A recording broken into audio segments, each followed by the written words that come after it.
keep the ball over the right-hand side, following some blockers. Breaks free, 10, 5, touchdown, Panthers!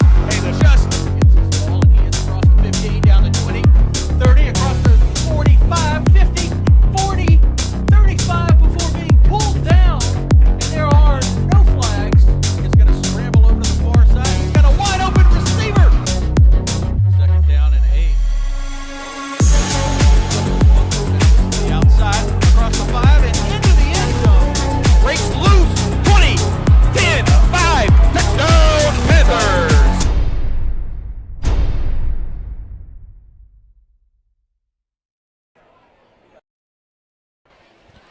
Good evening, Panther Nation, and welcome to this special edition live streaming event of Liberty Panther football on the Liberty Panther Sports Network. I'm Joe Roberts, alongside me, Ross Norwood.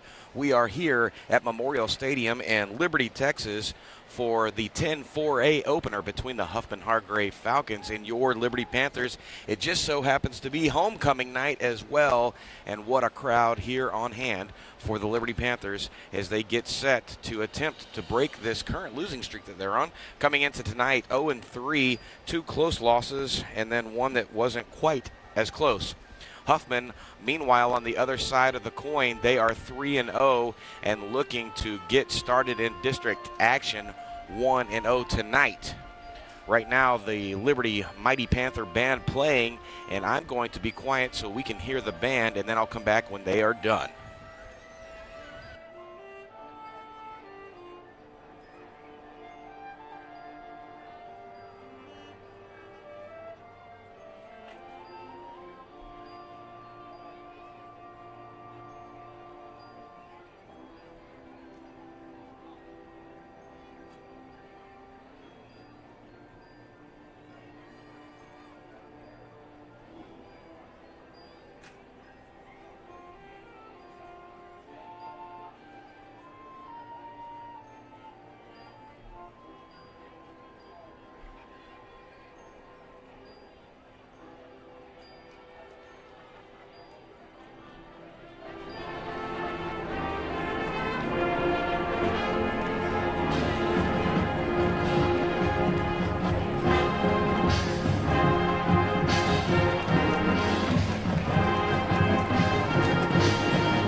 talking to some of the band members earlier, and they are just about done putting their whole little piece together.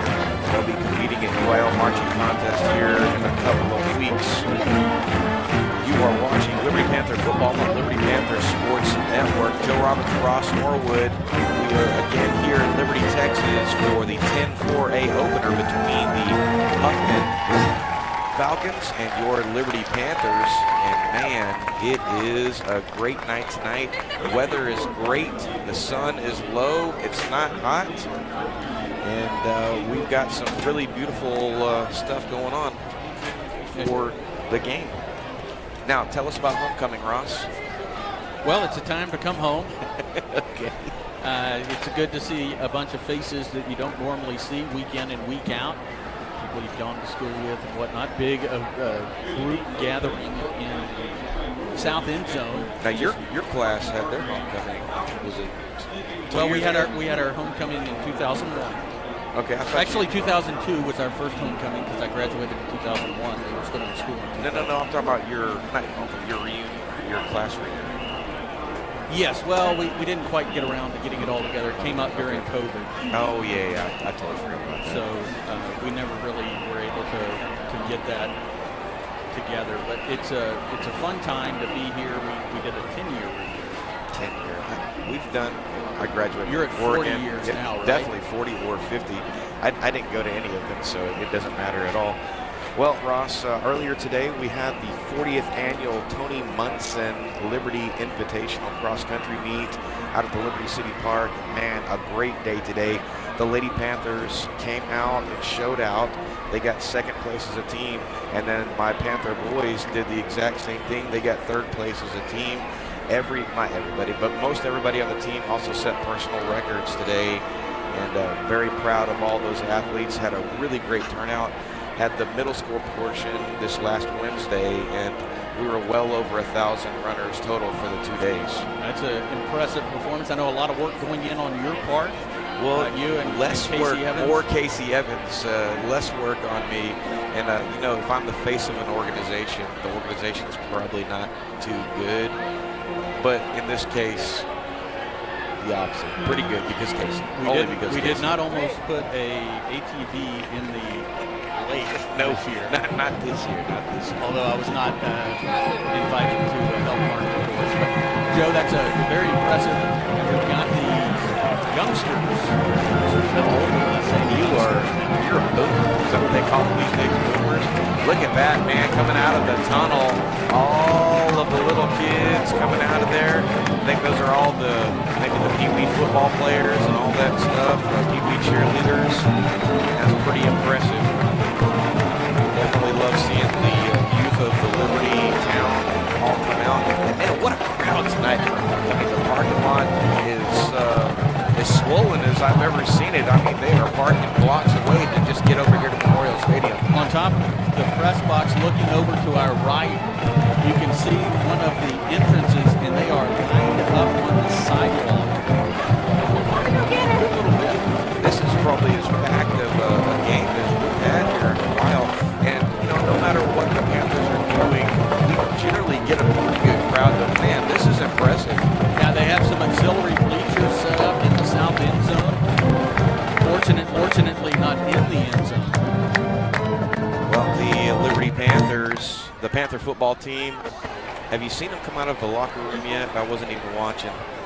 The Falcons are all set up in the north end zone, getting ready to run out of their respective tunnels. I think they're in the tunnel. Well, Ross, earlier today, Avery Daniel, senior at Liberty High School, was crowned the homecoming king. Here at halftime, we will get the homecoming queen, and there are the Huffman Falcons going through their tunnel, which means that we are moments away from the Liberty Panthers coming through, and then we'll have the national anthem and all that other good stuff, and then it's almost football time, Ross. Well, I know it's been a long time since you graduated high school. Oh, man, are we still on this? And we go way back with you. 60-year reunion next year, I think. Yeah. But did they have homecoming kings and queens then? Yeah. That was invented? That was... Because I know outdoor plumbing was still in vogue. Well, we had just figured out fire, all that.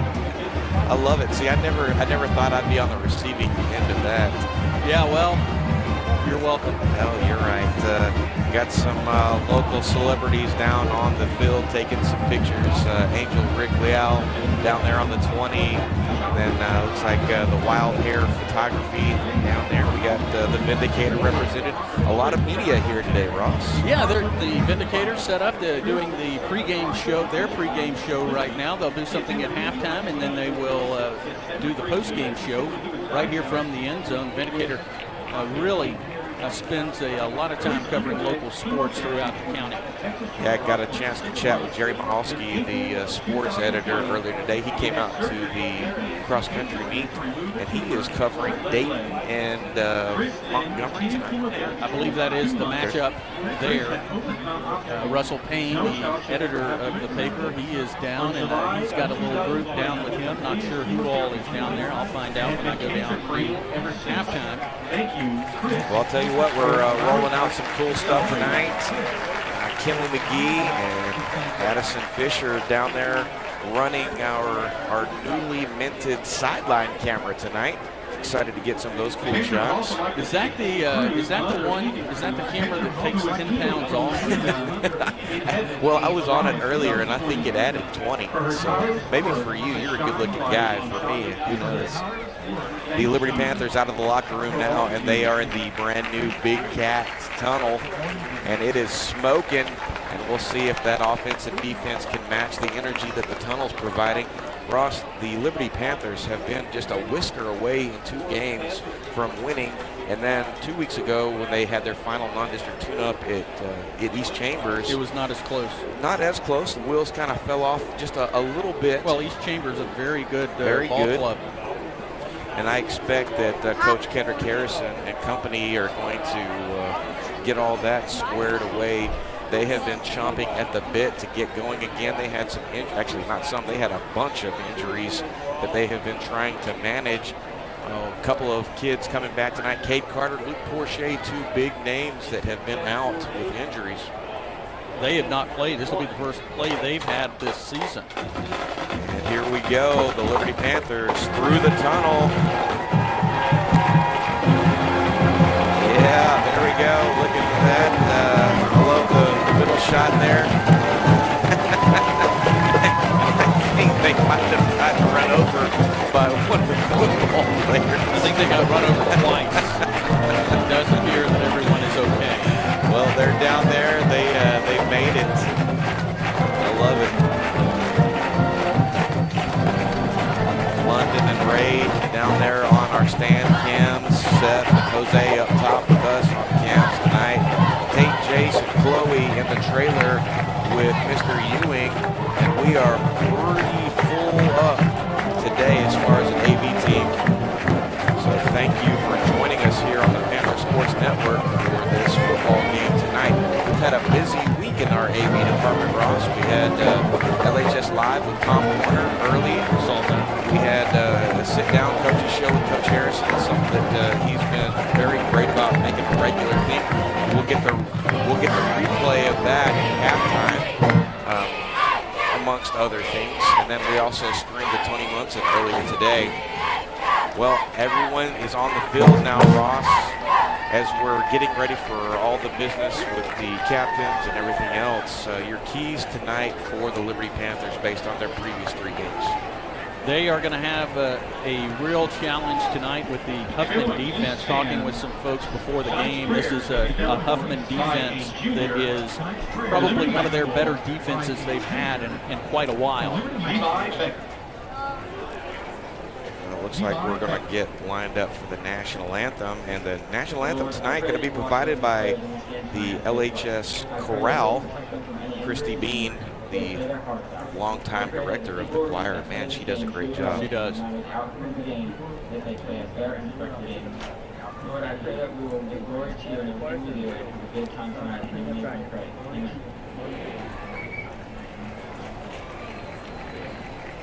Amen. And Joe, we mentioned earlier the crowd that's still coming in, and well, it looks lots like of people looking for parking. It looks like that scene from Field of Dreams at the end. Yeah, they're filling up the cemetery now, and that line to get in to our right just keeps getting longer and longer. All right, here we go with the national anthem, the LHS Chorale.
Another great performance from a Christy Bean-led choir, Ross. I love the sound of that. Of course, that definitely means that we are just about game time. Captains for tonight, number 5, Luke Porche, number 17, Connor Geezy, 78, Carlos Rubio, and number 8, Frankie Mares, and then the rest of the team stepping out to the numbers to represent. And then for the Huffman Falcons, number 11, number 15, number 79, and number 8.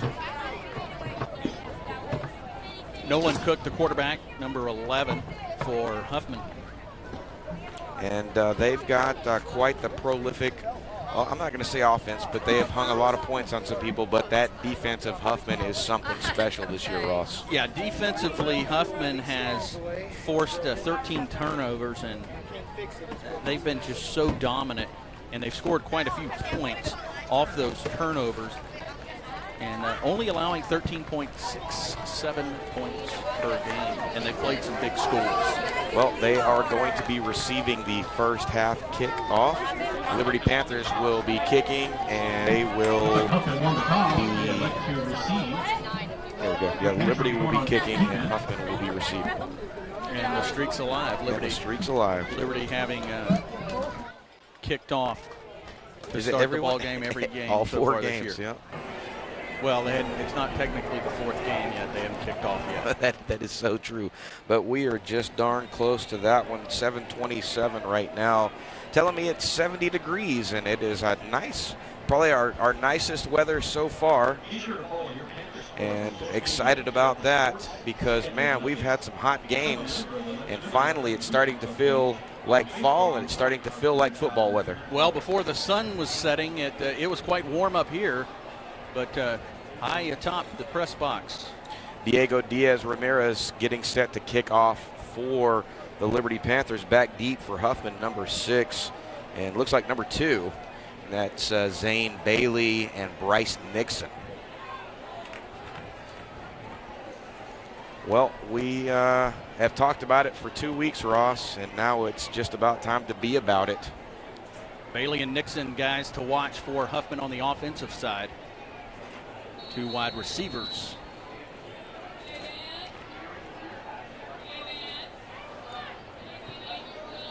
Diego Diaz, one of the bright spots 2 weeks ago, kicked a pretty long field goal for Liberty. And he's set to kick off again here. And away we go. That's going to be a high kick. It's going to be fielded at the 20 by number 6, still on his feet. And he is going to find a hole and then get brought down from behind. And it looks like number 9 is going to be the one that brings it down, and that is Luca Perez. And, man, had he not shown up, that might have been taken to the house. Bryce Nixon, who had that return, he had a couple of hurdles there. Well, over some Liberty players and over some of his own. It's going to be a 20-yard return, kick to the 20, return to the 40, and that's where Huffman will take over. 1st and 10, far hash mark. And the quarterback, number 11, Nolan Cook, is going to set his offense. And he's going to hand the ball off immediately and get pulled down in the backfield. And that's going to be a big Panther stop. Number 23, Pepper DeBose. And the ball carrier for Huffman, Sawyer Jamison, he's going to be their lead ball carrier. Huffman, they're going to do a lot of running. Well, that was a 3-yard loss on the play, and you like to start the game out like that. That's going to bring up 2nd down and 13, pushed back to their own 37-yard line. And he'll try to do it again, and right up the middle this time. And that's going to be Jayshon Godfrey and Cody Sandifer combining for that. He'll get back those lost yards plus a couple. It'll still be as they push themselves up to their 43-yard line. Cook on the near hash mark. And he looks to his receivers outside.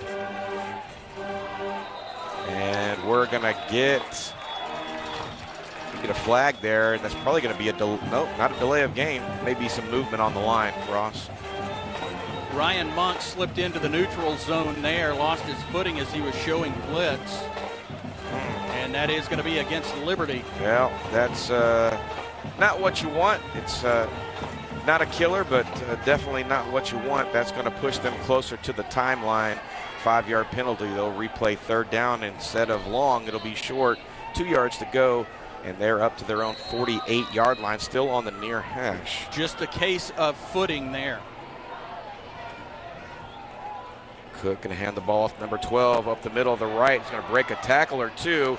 And finally, Cody Sandifer getting a hold of him before several other Panthers help finish off the play. Sandifer, not a bunch of action 2 weeks ago at East Chambers. Keenan Clevenger also in on that as he jumps up from the bottom of the pile. They'll be in Panther territory now, 1st and 10 from the Panther 39-yard line, middle of the hash mark, and this is their first drive. 10:22 here in the first quarter. And it's been a steady diet of rush. And as I say that, he steps up in the pocket to pass and gets flushed out. And going to finally get pulled down by number 10, but there is a flag in the backfield, and that generally indicates holding. We'll see if that's true, Ross. I believe it's going to be either a hold or a block in the back. It is a hold. Well, that was good, and man, that was some nice pressure from the Panthers, and he just made a very athletic play to get away from that potential sack, Nolan Cook, and that's going to move them in the correct way if you're a Panther fan. Cook is going to have a lot of designed runs. You may even see some options between Cook and Sawyer Jamison. Be 1st and 20, and they'll get moved back to the Panther 49-yard line, still in the middle of the hash. 9:52 here in the first quarter. You are watching Liberty Panther football on the Liberty Panther Sports Network. Ross Norwood, Joe Roberts, producer Richard Ewing. Cook. Play clock down to 4. And this time going to hand it off to 12, and he's going to get met immediately in the backfield. And that's number 25 with the initial contact, Cade Carter. Nice to call his name. And then he'll get brought down by several other Panthers. Just a small gain there, only a couple of yards on the pickup, maybe 3. They'll bring up 2nd down and probably 7. And they are down to the Panther 46-yard line. Look pretty correct, Ross? Yes, at the 46 in the middle of the field. Nolan Cook. Again, same formation. And this time he's going to hand it off again. And the Liberty Panthers swarming. And this is something we did not necessarily see 2 weeks ago, but we saw it in spades during the first 2 games. He'll get brought down again. Cade Carter in on some more, and he may have picked up a yard on that if he picked up anything, and it looks like that's what he got. We got 3rd down, and we're going to call that 16. I'll go with 16, Joe, but I can't add okay. or subtract. Well, it's early. I'll run out of steam before too long. Cook. And this time he's looking to pass. And he's going to throw and find somebody right in the flat area. That's number 6, still on his feet. And, man, he's going to take that to the house. That's going to be, oh, man, And that's Mixon.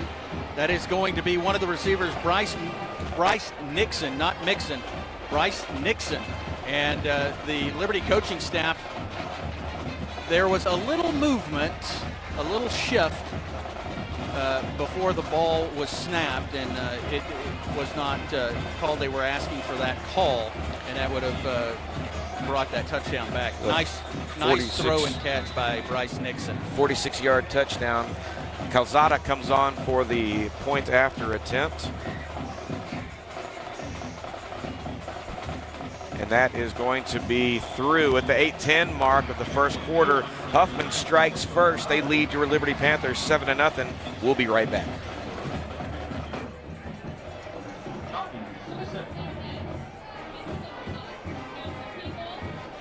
The Liberty Panther 2024 athletic program will be available for sale and later during tonight's game. I'd like to thank all our sponsors who placed your tag in this program. Please be sure to pick up your copy tonight. The price of the program is $10. While at the lair, check out some of our paper gear.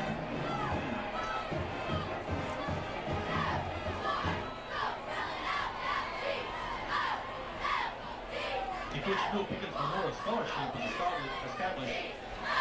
Welcome back, Panther Nation. You are watching Liberty Panther football on the Liberty Panther Sports Network at the 8:10 mark.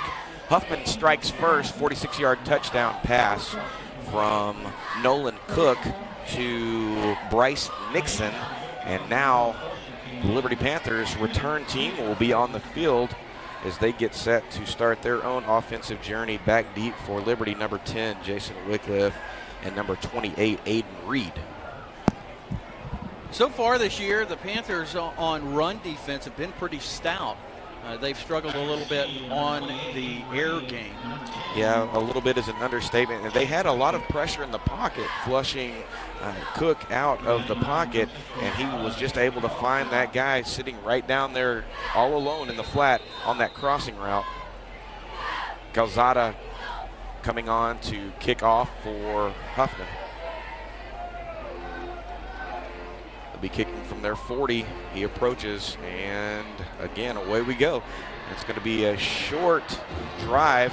Reed returns clean, still on his feet, and finds a hole and almost busted loose, and he's going to bring that back to near the 40-yard line, and that's going to be just about a 35-yard return for Liberty. And if they needed an offensive boost, that may have been it, Ross. Yeah, I could not see the number. There was a block pretty early in that return, and I thought it was Pepper Dubose, but I did not see his number out there. Well, they're going to give him the 43-yard line, so that was even better than I thought. So both teams starting their first drives at their own 43-yard lines. Useless information. Mares onto the field to lead the Panthers in the backfield with him, number 7, Logan Fowler. And they are going to come in tight here, not this spread look that they've been giving. And Fowler up the middle of the left-hand side, and he gets upended by number 8, but not before he picks up a big chunk of yards. That's Tyler Eckerman, and he will be a name you hear quite a bit on that Huffman defense. About 8 yards on the pickup from Fowler, and they get into Falcon territory on the Falcon 49-yard line. Something that we haven't seen so far this year is that that slot T sort of look from the Panthers. Very well known for that several years ago, and kind of moved away from that.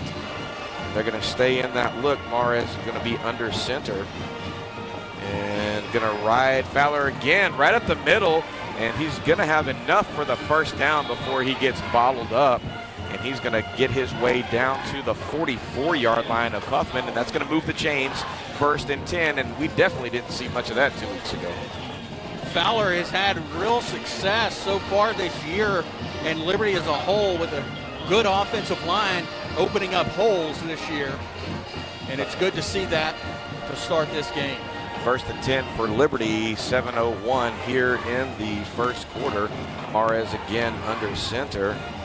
They're going to send number 5 in motion. Fowler bounces and then pops out to the left, and he'll pick up another couple of yards. Gets down to the 39-yard line. Luke Porche and I almost said Charles Wycliffe. Jason Wycliffe in the backfield in those wingback spots. And it's good to see Luke Porche back out there as an electric runner. Sort of undersized, but man, he packs a powerful punch when he does run the ball. And they'll have the ball on the 39-yard line, and it'll be second down and about 5.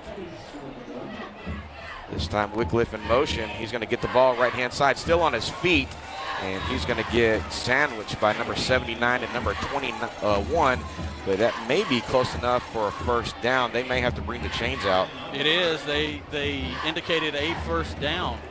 Well, the Liberty Panthers so far moving the ball somewhat comfortably. We did not see that a couple of weeks ago, and really we haven't seen that much in the first half throughout this season. That has been an issue, that getting off to a slower start on the offensive side. 5:45 to go here in the first quarter. The Liberty Panthers with another first down on the Falcon 34-yard line. Mares under center. This time Wycliffe in motion, but Fowler takes the ball again, and he is a little bowling ball, and he is bouncing off multiple Falcon defenders, and he picks up a big chunk of yards. Another just about 8-yard gain for second down and 2, and they move down to the Falcon 26-yard line. Curtis Felder with the stop for Huffman after pinballing off of a few Falcons. Man, we are going to have the alliteration championship before it's all over with, Ross. We're in trouble then. Second down and short for Liberty. Middle of their first drive, Mares under center.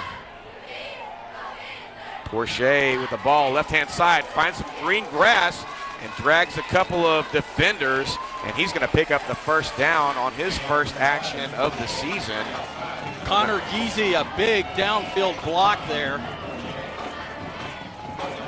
So definitely, we're going to use air quotes. It's not a new look offense, but we have not seen it so far this season. And they have a lot of movement, good movement, Very good. Not illegal movement. They're going to be on the 18-yard line, far hash mark. About 4.5 to go here in the first quarter. Mares again under center. Wycliffe in motion. Fowler right up the middle, and he is still driving, and they're going to pull him down. He's going to pick up a couple on that. Actually, more than a couple. Ross? I forgot. Oh, Monty. All right. Actually, Carlos Rubio Right. and Nolan Kay with some blocks there, opening up that gap for Fowler. Be on the 14-yard line of Huffman, and Liberty trying to respond in kind.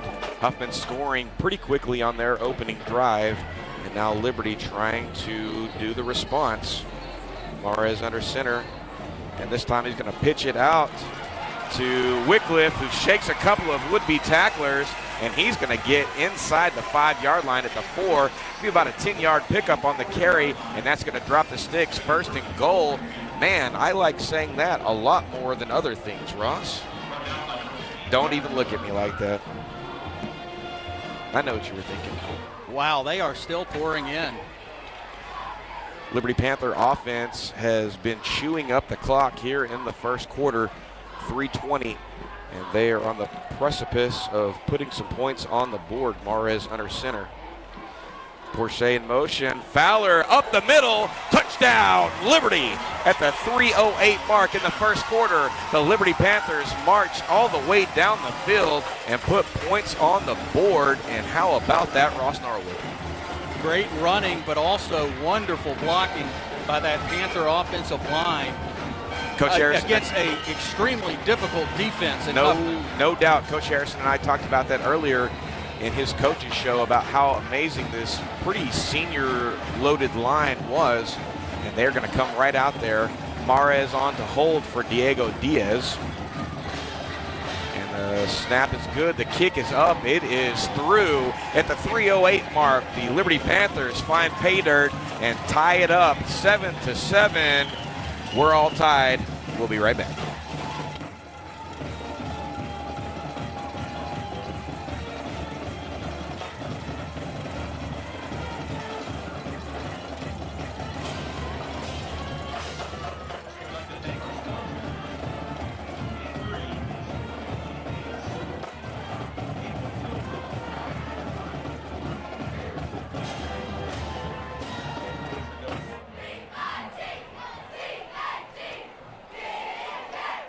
Welcome back, Panther Nation. You are watching Liberty Panther football on the Liberty Panther Sports Network. Joe Roberts, Ross Norwood at the 3:08 mark. Logan Fowler busts up the middle and scores. Diego Diaz with the point after attempt, and we're all tied up on homecoming night at Memorial Stadium. Man, that was some vintage Panther football right there, Ross. I mean, they just smashed them, and you run that a lot to tick the clock, and at 3:08 they got that ball at 8:08. Yeah, 5 minutes. 5 minutes of possession, and that is something that they have not done, I don't think, any this year through their 3 games and a quarter. It's going to be a high kick, and it's going to get fielded cleanly at the 25 by number 6. He's going to find a gap, and this time only one man to beat, and that one man is Diego Diaz, and he does not beat him. Wraps him up from behind at the waist and spins him down. It's a huge return for the Falcons going from their 25, and that's going to be about a 40-yard return, and that almost happened on the opening kickoff. And man, what a playmaker Diego Diaz right there. Looked a lot like Pat McAfee out there getting after it. Yeah, it looked like Nixon, the return man, had that beat and was going to go all the way. Well, Nixon comes on with his offense. Cook comes on with his offense, and they're going to have 1st and 10 from the Panther 39-yard line. And this time he's going to roll to his left, and he's going to find a receiver on the sideline, number 5, and that is going to be good. That is Maurice Clark with the reception, and that will move the chains. And sorry, go ahead, Ross. Oh, go ahead. No, I said you go ahead. Well, I was going to say he did a good job there dotting the grass just before getting his foot down on the chalk. Be a 27-yard line for the Falcons. Cook. Going to send number 6 in motion. Going to hit the ball to number 12 up the middle and almost pulled down and escapes a couple of tacklers. And just like that, they're going to go to the left-hand side. And in about as long as it takes to cough, they've scored again at the 2:42 mark. Number 6, Bryce Nixon with the run.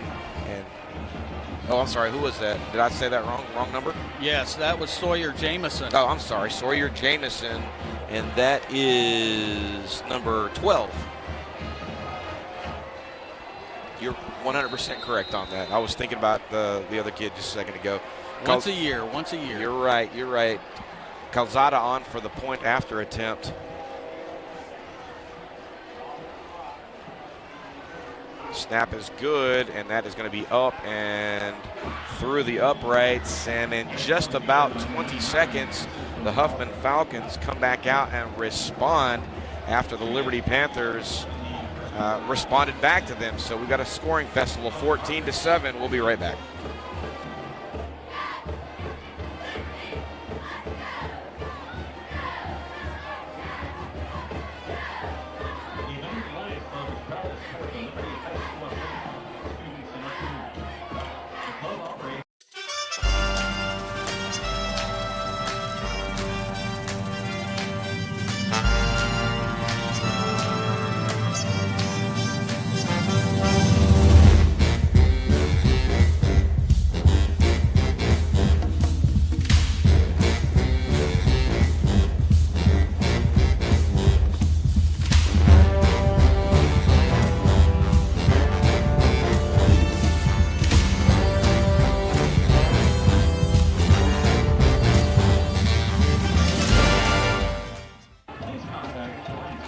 Welcome back, Panther Nation. You are watching Liberty Panther football on the Liberty Panther Sports Network. 2:42 and a 27-yard touchdown run by number 12, Sawyer Jamison, puts the Falcons back ahead of your Liberty Panthers, 14-7. Calzada, the kicker, with the extra point attempt, and he will be back on for the kickoff.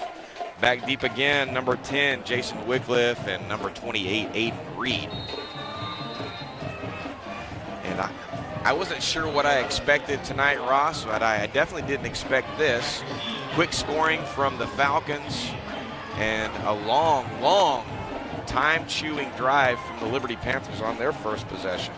Let's see if they can match that energy again as Calzada gets ready to kick the ball off. Homecoming night, the 10-4A opener for both teams. Huffman 3-0, Liberty 0-3, and we're going to get a penalty flag, and that may have been a delay of game.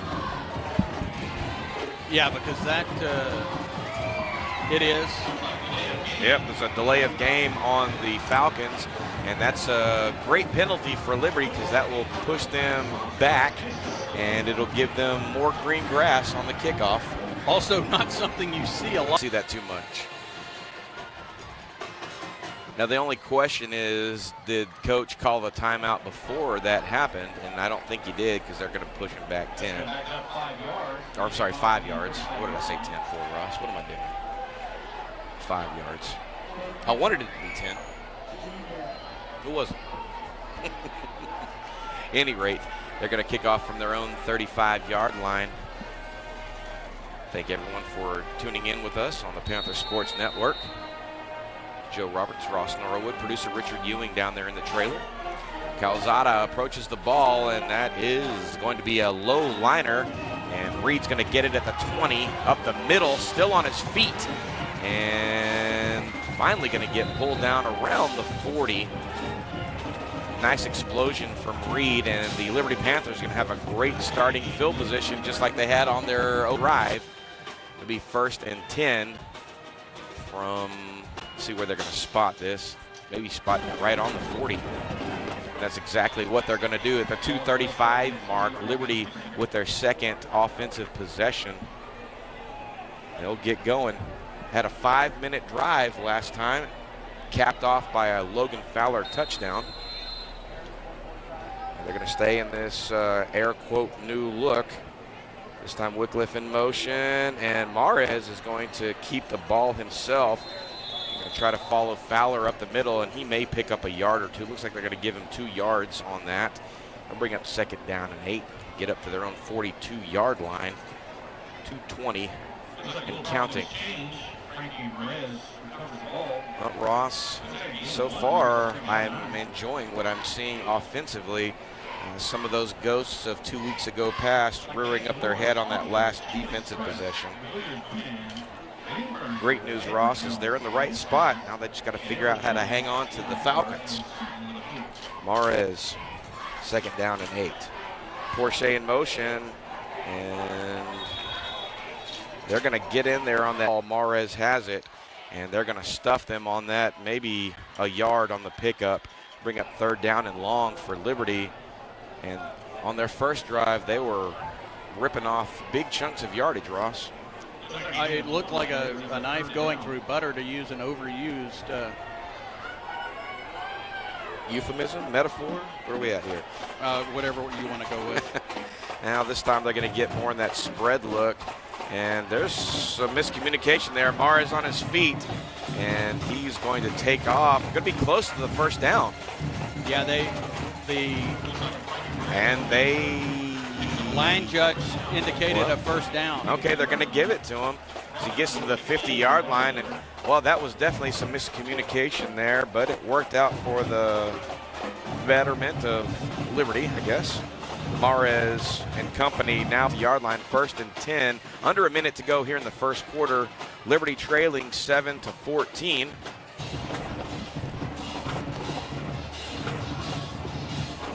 Mares going to move Fowler over. And Bourget in motion. He's going to take the ball left-hand side, shakes a tackler, still on his feet, and he is going to get across the 40. It'll be about a 10-yard pickup. May move the chains, Ross.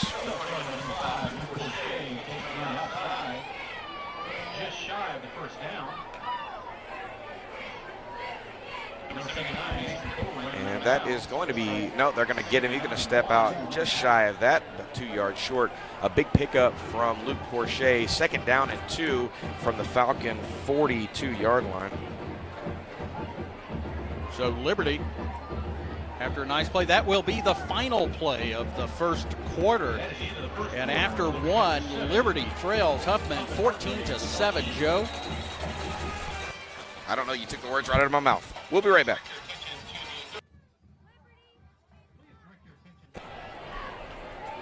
It is with immense pride and admiration.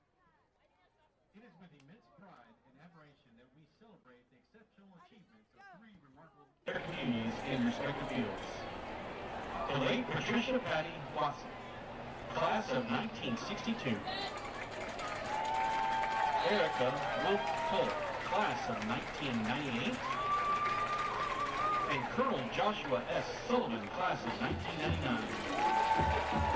Tonight we honor Miss Watson, Miss Toller, and Colonel Sullivan for their outstanding achievements and enduring contributions. Your dedication, leadership, and service continue to inspire and uplift those around you. Please join me in congratulating the inaugural Liberty ISD Distinguished Alumni Class. Welcome back, Panther Nation. You are watching Liberty Panther football on the Liberty Panther Sports Network. Beginning of the second quarter, Liberty trailing 7-14, but they are on the verge of a first down, second and short, switching into the field. And man, update from our producer Richard Ewing, the stands are at capacity and they are sending people away. Hey, if you get kicked out of the stands, why don't you tune in to the Panther Sports Network and watch the game there. Love to have you. Liberty Panthers setting up shop on the Falcon 42-yard line and still waiting for the signal from the referee to get this going. There it is. And we're going to start this second quarter. Mares under center, and he is going to keep the ball, and that was definitely a busted play right there as some folks were going left, right, and all points incorrect. That was a good observation, Joe. I can't really add much. I looked at you and I was waiting for you to say something. You didn't jump in with me. Well, he got back to the line of scrimmage, so no harm, no foul. It is going to bring up third down and short. It definitely looked like the intended recipient was Porsche, and they had some problems with the exchange. A good job there by Mares, though, to hold on to it. Try that again. Mares under center. This time Porsche in motion, and Mares is going to keep it himself for real this time. And you had a problem. The snap came in on the ground. Mares had to bend forward, which gave that very strong Huffman defense an opportunity to pounce. It's going to bring up fourth down and 1, and this is some decision time for the Liberty Panthers. You would like to think with the big boys that they have up front that they could probably go ahead and get this, and that looks like what they're going to try and do. Quickly up to the line. They may try to hard count him though. Mares, Fowler right behind him, and they're going to just push him across the timeline, and that is going to be a first down pickup. Great decision, great blocking up front. Got that without any resistance, and picked up some yardage beyond what they needed. Of course, they picked up yardage if they got the first down. Well, first and 10 from Liberty. It's going to be from the 38-yard line of the Falcons. 10:21 to go here in the second quarter. Liberty trailing Huffman by a touchdown. Mares, Wycliffe in motion. He's going to take the ball right-hand side, tries to cut back in, and he's going to get pulled down by number 14. It's going to be Jake Tenen. We'll pick up. Looks like about 2. Coming into the game, 10 and 11 tackles for Huffman.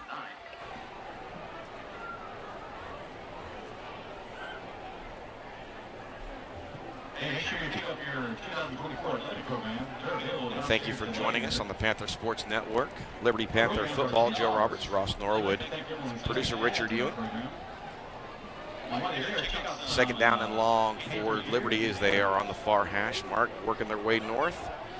And this time Porsche up the gut, and he's going to get spilled in the backfield by number 2, Zane Bailey. Maybe a yard or so on that. We got third down and long, spotting the ball on the 36-yard line of Huffman. 9:12 to go here in the second quarter, Ross.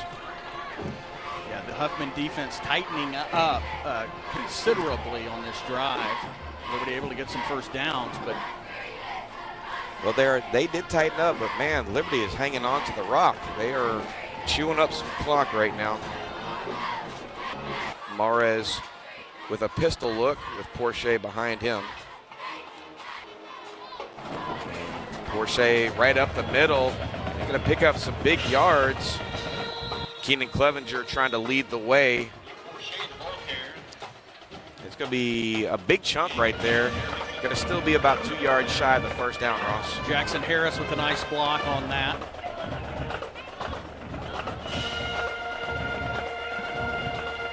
Ball, but it's going to be about 2 or 3 yards shy of the first down. Call that 3 yards.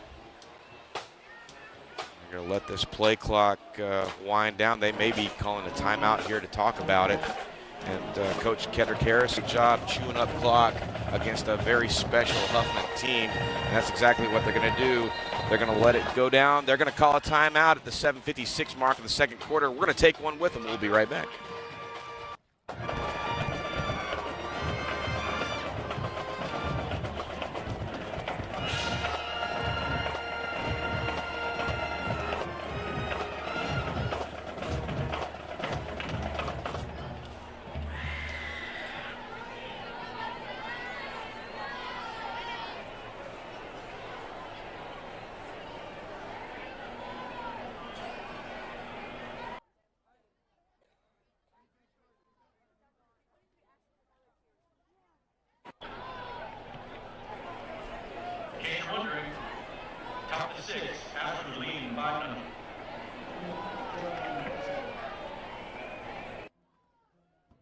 Welcome back, Panther Nation. You are watching Liberty Panther football on the Liberty Panther Sports Network. Be 4th down and pretty short. Mares and company going to go for it here. Wycliffe in motion, and they're going to come up the middle. Fowler busted through quickly and spins off number 4, and that spin is going to be enough to pick up the first down, Ross. Carlos Rubio pulling there and opening up that hole for Fowler. 2 sort of gutsy calls from Coach Harrison going for it on 4th and short, and both times the Liberty offensive line responding to pick up that first down and then continue these long drives that the Liberty Panthers have been involved in. 1st and 10, they're going to be on the, looks like about the 26-yard line. And another up the gut from Logan Fowler. And he is doing some tough running tonight, Ross. Mason Coulter got his hands on Fowler behind the line, who is undersized on that matchup. Just continued to drag him. That'll be a 6-yard pickup from Fowler, and 2nd and 4 as they've worked their way down to the Falcon 20-yard line, and I guarantee Huffman was not expecting this. No, and this is the approach Liberty wanted to have this week and hold that football. Mares this time sending Porsche in motion. Fowler right up the middle, finds a seam and almost took it to the house, and that's going to be about a 13-yard pickup. They are going to now drop the chains. It'll be 1st and goal for Liberty from the 6-yard line, Ross. Wally Hallam with the touchdown-saving tackle for Huffman. Liberty Panthers, man, really proud of what they're doing right now. Ross responding to a quick touchdown and coming right back after it. Not only coming back after it, but really holding on to that football. There we go, breaking the huddle quickly. Mares. Porsche in motion, going to get the toss, left-hand side, up the left-hand side, and he's going to be really close, going to get dropped at the 1-yard line, Ross. And Porsche, a great job with his, as that pitch was a little behind him, and he reached out and brought it back to him and still picked up some good yardage. 2nd and goal for the Liberty Panthers from the Falcon 1-yard line, 5:39 to go here in the second quarter, and they are knocking on the door again. Liberty. Mares with Fowler in the backfield. This time Wycliffe in motion. Fowler up the gut, jumps the pile, and we're waiting on the signal. And it's going to be a touchdown at the 5:17 mark. Logan Fowler right up the gut, jumps over the pile, and they are going to respond just like that. Awaiting on the point after attempt from Diego Diaz. And when I envisioned this game earlier, Ross, I'm not sure I envisioned it going this way, at least early. No, this is definitely something Huffman was not expecting. They have not seen this on film. Diego Diaz on for the point after. Snap is good. The hold is good. Kick is good. At the 5:17 mark, your Liberty Panther football. And we head into a commercial, 14-14.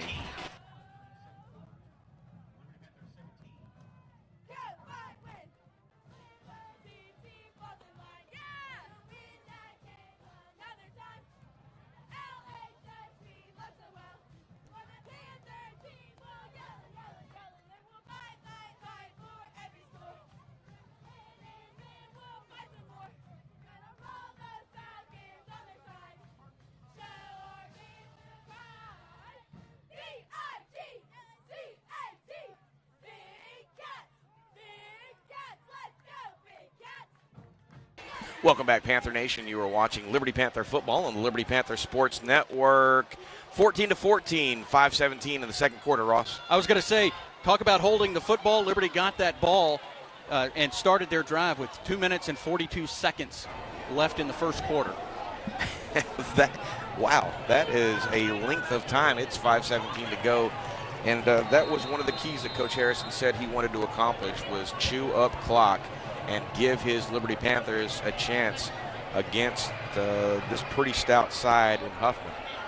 Diego Diaz on for the kickoff, back deep again for the Falcons, number 2 and number 6. And that's going to be a squibber, and that's going to be an onside kick. Liberty recovers. Man, oh man, how about that? No flags. No flags, and wow. Wow, Ross.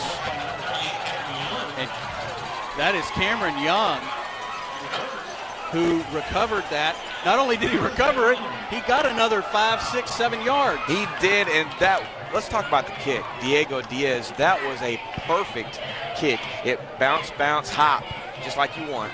We saw that in his first game of the season against East Chambers when he was able to get the onside recovery. And Coach Harrison talked about him in the halftime show. We'll mention that here in just a second. Mara's under center, Wycliffe in motion, and Fowler again up the middle, and he's going to drag up a Falcon. He's going to drag number 6, Bryce Nixon, to pick up a big chunk of yards there, about 6 on that, Ross. Gets down to the 40-yard line, and this is definitely something that Liberty wanted and Huffman did not expect. The second down, and we're going to call actually 5 for Liberty on the Falcon 40-yard line. Under 5 minutes to go here in the second. Liberty and Huffman all tied up at 14 apiece. Mares is sent Porsche in motion. Fowler again with some tough running. He'll go up the left-hand side, going to pick up a couple on that. That'll bring up 3rd down and short for the Panthers. Gets down to the Huffman 38-yard line. Well, there's maybe some question if he held on to the ball. Looks like they're all kind of laying around to see what's going on here. Okay, well, they got that figured out. I thought maybe the ball got on the ground. Well, some of the Huffman coaching staff saying that it should be Huffman's ball. Well, the head official not having any of that. Going to send them back past the numbers. Bring up 3rd down and short as they are on the Falcon 39-yard line. And still trying to eat up more of this clock. Mares under center. Wycliffe in motion. He's going to hold the ball. Great fake from Mares. And he'll go over the right-hand side close to that 1st down. Be down at the 35-yard line. And that is good enough. The 1st down, can move the sticks there, and more importantly, give them another opportunity to eat more of this clock.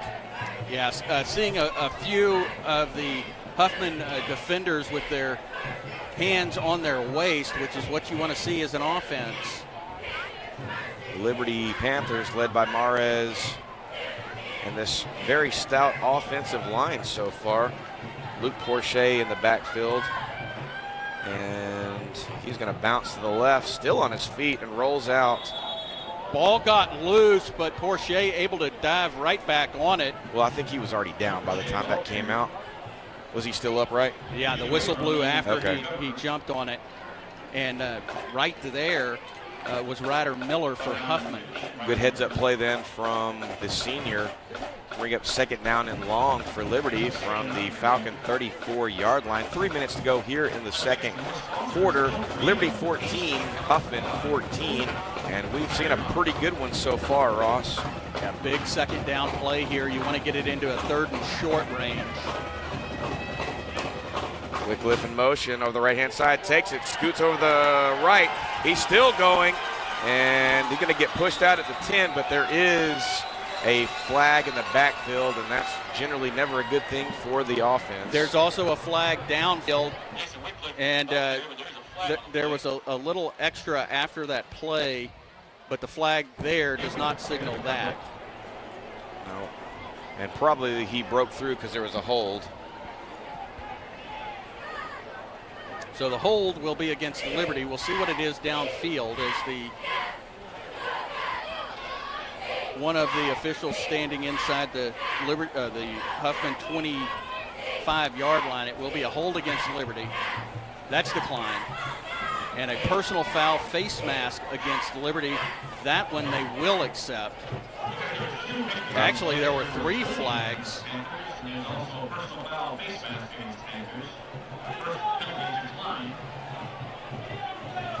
Well, I think I know who they called that on.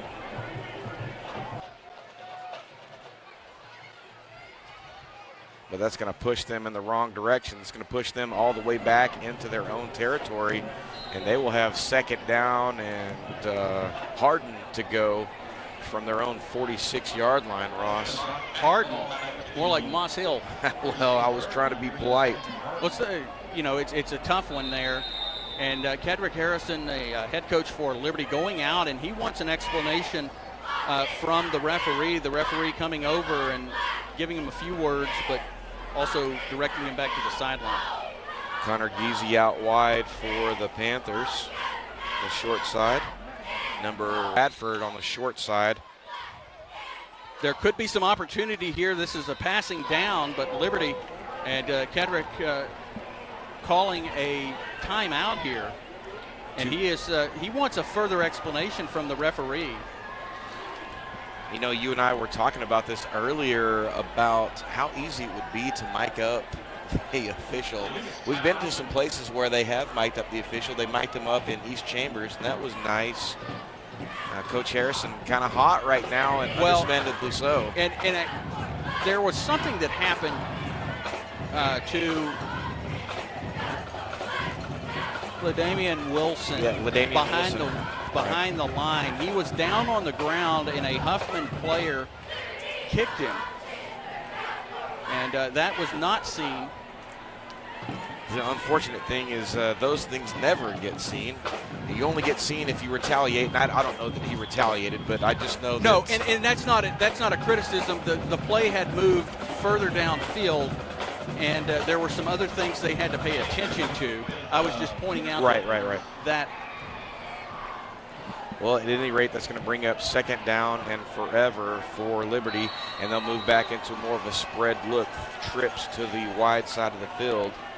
And Mares is going to roll to his left, and he's going to take a shot down the field.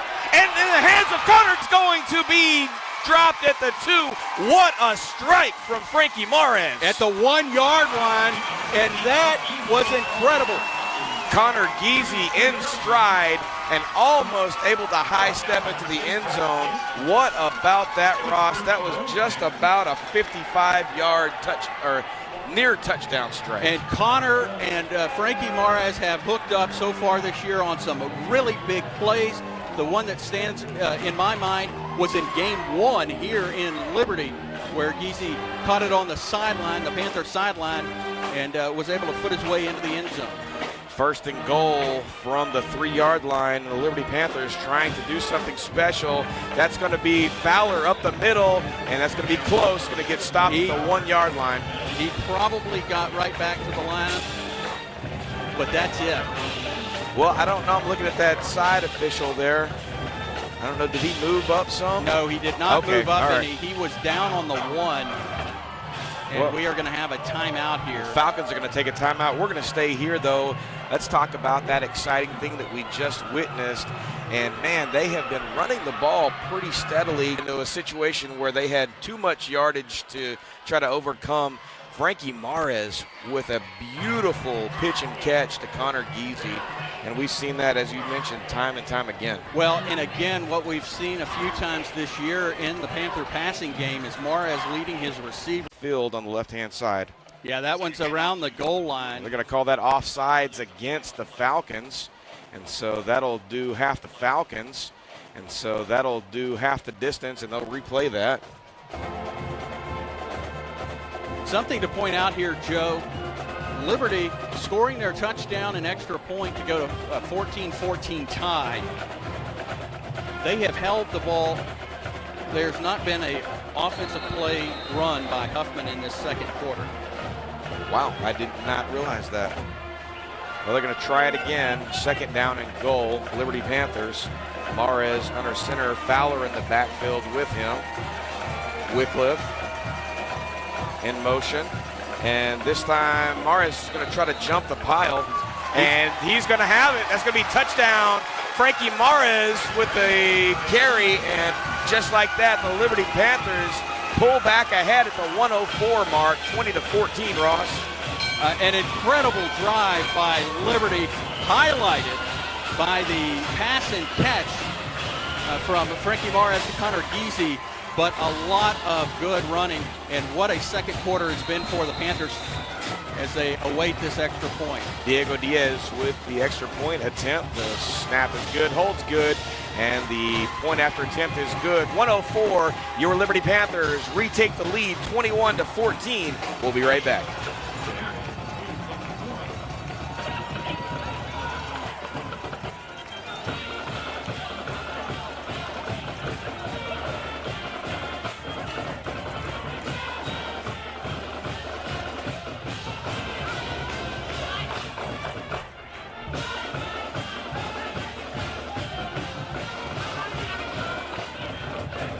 Welcome back, Panther Nation. You are watching Liberty Panther football on the Liberty Panther Sports Network. Joe Roberts, Ross Norwood, producer Richard Ewing. Ross? Oh, sorry, not Ross. 104, the Liberty Panthers with just about the entire second quarter of possession, capped off by scoring from the 1-yard line, Frankie Mares at the 104 mark. Ross? Coming into this game, Huffman had only allowed 13.67 points per game, and they trail Liberty right now with 104 left in the first half, 21-14. They have not been able to answer to this point. Diego Diaz set for the kickoff. Last time he kicked the ball off, he kicked a beauty of an onside kick, and I don't think anyone in the whole stadium was expecting that. 10-4A opener for both teams. Huffman 3-0 on the season, Liberty 0-3, and both starting their district campaigns tonight. Diego Diaz.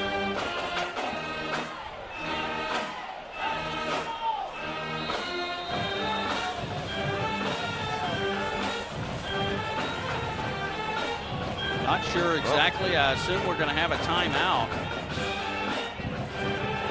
I thought they might have been doing some kind of wild stuff there. They're going to switch some people around. I think Diego wants to move his attack point over. The referee has his flag in his hand, now goes back into his pocket. Have to do the whole thing again. They may have gotten a delay of game. They did get a delay of game. Going to push it back to the 35. And I'll tell you, if there's anyone who could still kick it out of the back of the end zone, it would be Diego Diaz. Nice breeze coming in, 104, 21-14, Liberty. 66 degrees, and man, the weather all day today has been beautiful. What's the barometric pressure? I don't know that, but I can tell you what the pressure in my heart is. Diego Diaz with a long, deep kick. That's going to be over the return man's head, and that's going to scoot into the end zone, and they're going to let that fall where it falls. It's going to be a touchback. Huffman reeling right now for sure. There were no indications that this Liberty Panther team was going to do this tonight, Ross. You knew they were going to play hard, but I think if you look at it honestly, with the games that Huffman has played, beating Lamarck last week. And they hung 70 on Splendora, if I remember correctly.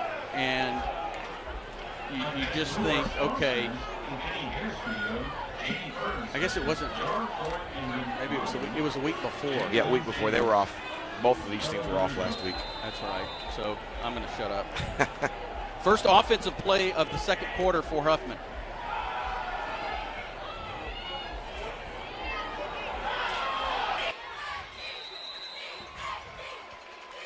It'll be a big run from the Falcons.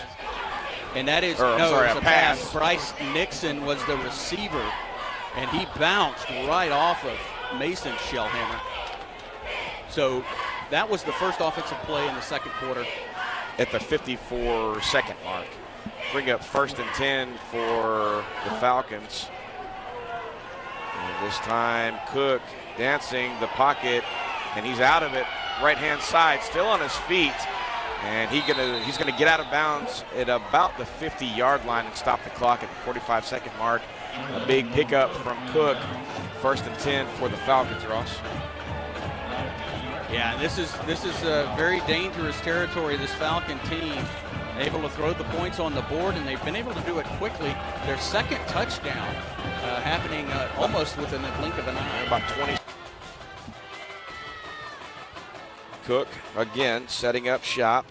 And this time looks downfield, going to find a receiver, and that's going to be off of his hands and almost picked off on the pop. And that's number 8, Frankie Mares back there. Yeah, he was just a little too far as that ball fell, but he made a good effort there, almost got his hands. Trying to see the number on that's number 0. That's Will Schwartz, who almost had the catch for the Falcons. It'll replay 2nd down and 10, 41 seconds to go here in the second quarter. Huffman Liberty 21-14. Cook rolls out to his left, and he takes off, catches a corner, and he will pick up another big first down for the Falcons, where he runs out of bounds to stop the clock at 33 seconds. And every time he rolls out of the pocket, he is a dangerous weapon for the Falcons. I was talking about he has got a lot of designed runs. It's going to be 1st and 10 for the Falcons from the Panther 36-yard line, far hash mark. Cook. He's going to look to his left. He's got time, and he is going to be in and out of the hands again of number 9, this time Drayden Bacon. That's a heck of a name. And that'll stop the clock at 28 seconds, bring up 2nd down and 10. Huffman 2 timeouts remaining, still plenty of time for the Falcons. And based on how Calzada has kicked those point after attempts, I'm fairly confident he's got a pretty good range if they get in range for a field goal. Cook going to go to his right. Surveys the field, tries to cut back, and he's going to get pulled down, tripped up by number 52. That is Bryce Casey. And we are going to have a timeout from Huffman as they will have a 3rd down after this timeout. 17 seconds, 1 timeout remaining for Huffman. Liberty with 1 timeout remaining as well. The Huffman Falcons trying to get on the board. They will be kicking off to the Liberty Panthers in the second half. And man, this has been something. A capacity crowd at Memorial Stadium tonight for homecoming, and they have been treated to a great first half. Well, the homecoming court down there on the south end getting ready to come on for the festivities. Miss Jane Ripkow's whole year leading all the homecoming court, and man, she has been doing this thing forever, and kind of sad to say goodbye to her as she kind of hangs up her whistle. And always good to see Miss Rip. 3rd down and 4 for the Falcons. 17 seconds remaining here in the second quarter.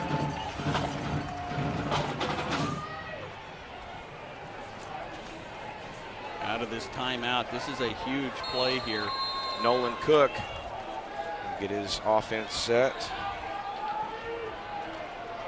And he'll run the ball straight away.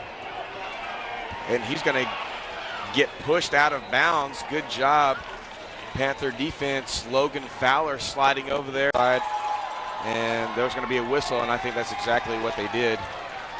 Somebody Nope, called. it is a false start. Oh, there it is. False start. That's going to back them up. And now it's going to be decision time. 10 seconds. Yeah, they are going to call that timeout now and discuss this. 10 seconds left. You know, you're at the 35-yard line. You haven't had many quick plays, and when I say that, I mean you've had a lot of rolling out. I think you're going to be okay on the clock as long as the snap is not over the quarterback's head. Now, that did happen a couple of times last week or 2 weeks ago when they played Lamarck. Well, Nolan Cook has been super dangerous when he rolls out of the pocket, but man, they have just not had a bunch of time. You mentioned this earlier, their first time to touch the ball this entire quarter was after we were already under a minute to go. The Falcon defense with their tongues hanging out of their mouth. Well, 104 to be exact. Oh, sorry, 104. I thought they were under a minute. That's going to bring up 4th down and 9 for the Falcon offense here as we are almost completed with this first half of action. Liberty leading Huffman 21-14. So now a big 4th down. Kedrick Harrison goes out to speak with the referee, I think to get a clarification on timeouts. Well, it appears as Huffman is out of their timeouts. Oh, they're going to add some time back on the clock. Looks like they're going to put up 13 seconds. 12. Okay, it looked like he was saying 3. Well, 4th down and 9 for Cook and company. And he's going to drop back and going to get flushed out of the pocket. He's still on his feet. And he's going to get out of bounds. And be a big spill over there as he's going to be close to the first down, but I don't think he got it. Well, 4 seconds left on the clock, and we will see they're having to get in there and really break it up. Liberty's coaching staff along with the officials quick on the scene. And well, Joe, if the linesman is in the correct spot, that is short of a first down. That's going to be a turnover on downs. He just indicated that. And the Liberty Panthers are going to hold defensively. And, man, this has been a whirlwind of a second quarter for the Liberty Panthers. And I would imagine they're probably just going to come out and kneel this thing. Yeah, I would be shocked if they ran a play this deep in their own territory with only 4 seconds left. 1st and 10 for the Liberty Panthers. And if you had asked me before the game started if I would be saying this score line, Liberty 21, Huffman 14, I probably would have not said that. I'm not sure what the line was, but I think the line was heavily in favor of Huffman before the game started. The Huffman coaching staff out. They want to understand where they spotted this football, and they were wanting them to move it up, but the head linesman actually just moved it back a yard. Well, I think there was some question about where he went out of bounds. They may have wanted a personal foul, because that pack, from their vantage point, it looked like it was something nefarious over there, which it wasn't. Yeah, there just it was happened to be a bunch of people standing right over there. Cook was still attempting to move forward. He was still in bounds when the hit happened. It looks worse from far away than it actually was. 1st and 10 for Liberty, 4 seconds to go here, and we're going to get a penalty. And the umpire throwing this one, clapping hands for Liberty. And I'm not sure exactly what it is. He's actually yelling at the Huffman. It's going to be unsportsmanlike conduct against Huffman. They've come very far onto the field, and really they're not supposed to be past the numbers if they even come onto the field. Well, the umpire threw that, Joe, and the umpire further away from Huffman, I believe it was something that happened on the Huffman line. Well, that's going to push and I don't think that's going to change what they're about to do here. 15 yards. Going to put the ball up on the Panther 42-yard line. Still 4 seconds to go. Yeah, because you put the ball in the air here, you get an interception against the Huffman defense that has had great success defending the pass. Mares is just going to kneel this one, and that's going to kill the clock. That's going to do it for the first half of action at Memorial Stadium. Your Liberty Panthers 21, Huffman 14 on homecoming night in Liberty, Texas. We'll be right back with homecoming festivities.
The manager of the week is Nathan Baker.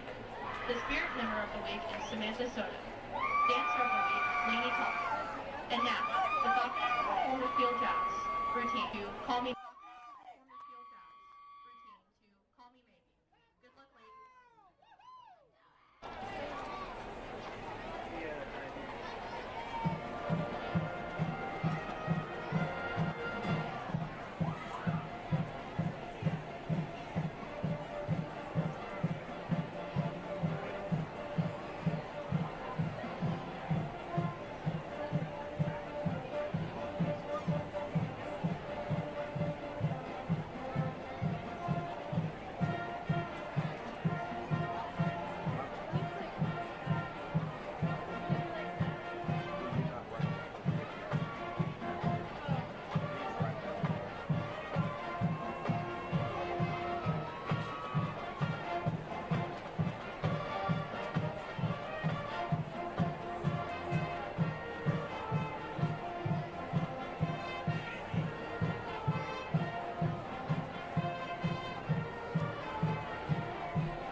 Liberty Escort for the vehicles,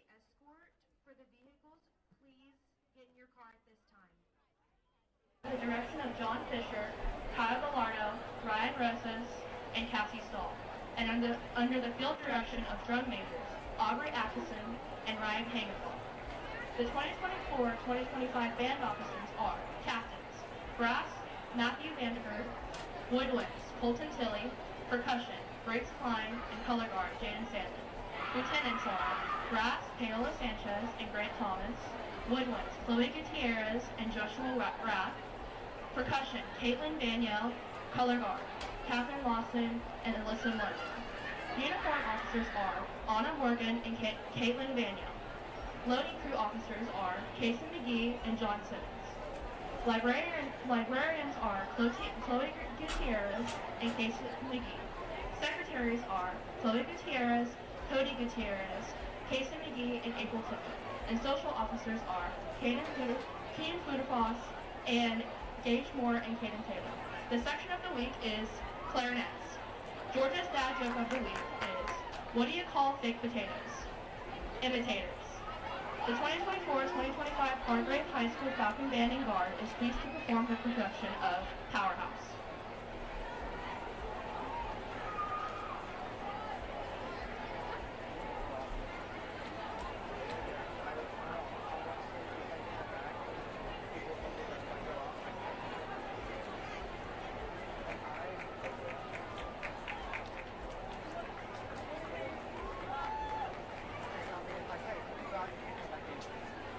Like, I'm like, yeah. Or it's like that too. Because I asked her,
the daughter of Justin and Brent Anderson.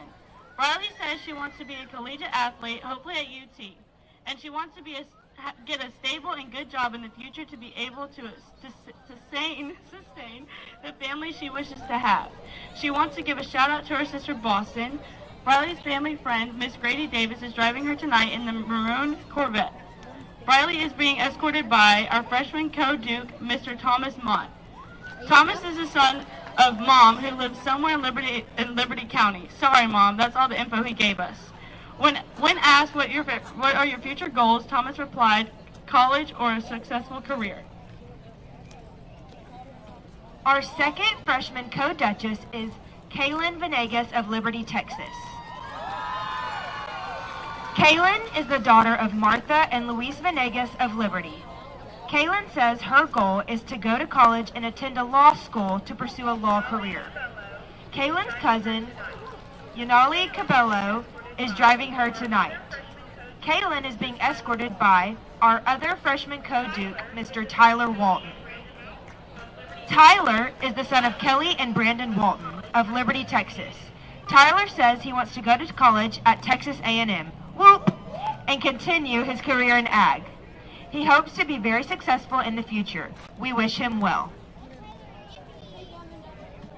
And our sophomore duchess is Maddie Xerex of Liberty, Texas. Mads is the daughter of Kelsey and Marcus of Liberty, Texas. Maddie says she plans to continue working hard at being a varsity cheerleader, varsity softball, and volleyball player. Maddie is being driven by her dad. Maddie is being escorted by sophomore duke, Mr. Luca Perez of Liberty, Texas. Luca is the son of Miss Jolie Neal and Mr. Alex Perez of Liberty. Another aspiring athlete, Luca says he intends to get a full-ride scholarship to play golf for the Fighting Texas Aggies. Whoop! Don't they make a cute couple? Next, our junior duchess is Jimena Cortina of Liberty, Texas. Jimena is the daughter of Mr. Andreas Cortina and Miss Nora Martinez of Liberty, Texas. Jimena says she plans to go into the medical field. This is her third year on court. She is a varsity cheerleader and tennis player. Jimena's cousin, Leo Martinez, is driving her tonight in the Ford F-250. Jimena is being escorted by junior duke, Mr. Hunter Greek of Devers, Texas. Hunter is the son of Nicole and James Greek of Devers. Hunter returns for his second year on the homecoming court. He plans to play collegiate tennis. He is currently the captain of the tennis team. He is also one of the Panther mascots. Shh, don't tell anyone. And now presenting your Homecoming 2024 Liberty High School Queen candidates. We have Miracle Jones. Miracle is the daughter of Joseph and Laverne Walker of Liberty and Pamela and William Jones of Austin, Texas. Miracle is being escorted tonight by her dad William and stepdad Joseph. Miracle plans to continue to participate in extracurricular activities to represent herself and the school and continue to volunteer around town. Cousin Thomas Haley is driving her in the Jeep Wrangler. Next, we have Miss Mariana Montez Flores. Mariana is the daughter of Ana and Jose Reyes of Liberty, Texas. Mariana is being escorted tonight by her father, Jose Reyes. After high school, Mariana said that she is determined to pursue further education in cosmetology to become a skilled nail technician. Her goal is to establish and manage her own successful business where she can assert her independence and take charge of everything. She is being driven tonight by her boyfriend, known just as Anthony. And now we have Miss Magali Rangel. Magali is the daughter of Susie Rangel of Liberty, Texas. Magali is being escorted tonight by her brother Luis Rangel. Magali plans to pursue a degree in business after graduation. She is sporting around in the new 2024 GMC driven by her cousin Osvaldo Rangel. Our final candidate tonight is Miss Kylie Templeton. Our final candidate tonight is Miss Kylie Templeton. Kylie lives in Liberty, Texas with her sister Kaylin, mom Tiffany, and dad Mike Templeton. Kylie is being escorted by her dad tonight. Kylie is the daughter of Mike and Tiffany Templeton and the sister to Kaylin Templeton. Kylie has attended Liberty for the past 2 school years, creating many amazing memories and lifelong friendships. Throughout high school, she has participated in student council, FFA, softball, varsity volleyball, and flag running. In her free time, Kylie enjoys concerts, country music, and spending time with her friends, family, and dog wrangler. After high school, Kylie plans to attend Blinn College to pursue a degree as a diagnostic medical sonographer. Kylie says if you are looking for a property, give her dad Mike a call. Kylie is being driven by her very close friend Chase Van Skyver and the 2017 Ford F-250 with the spinny rim thingies.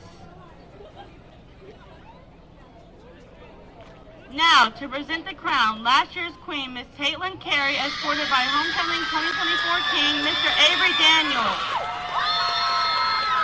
Avery is the son of Alyssa Hebert of Liberty, Texas. Avery said he really wants to find the spark within himself and go to Lamar University to become a software engineer or computer engineer. Best of luck to you and all of your seniors as they take another step towards graduation. And now the moment everyone has been waiting for. May I please have the envelope?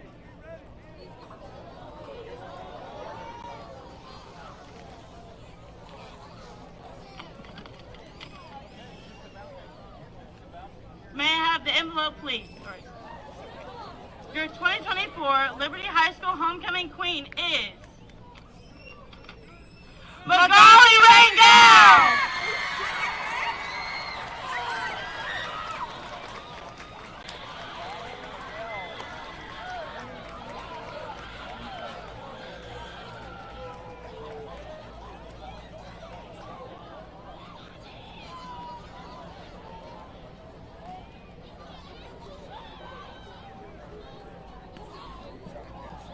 At this time, we would like to recognize Miss Rip for her continuous dedication and commitment to Liberty ISD, as well as our community.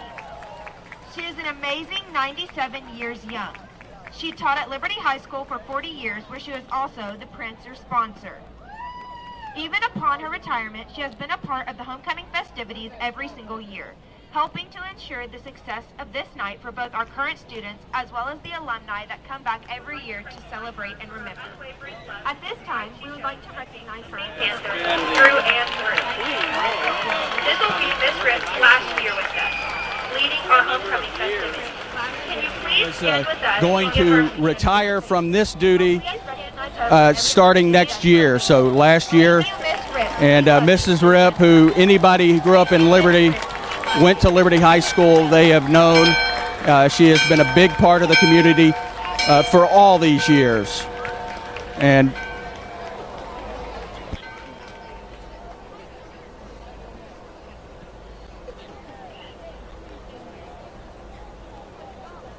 which way am I going?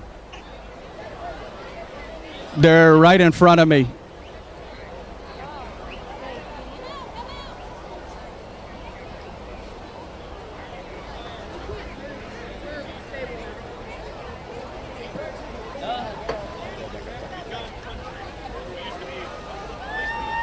Okay, we have got all the vehicles, lots of trucks. I believe there's a Corvette around here. And they're starting to walk off the field right now as the homecoming queen has been crowned for 2024.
Thank you.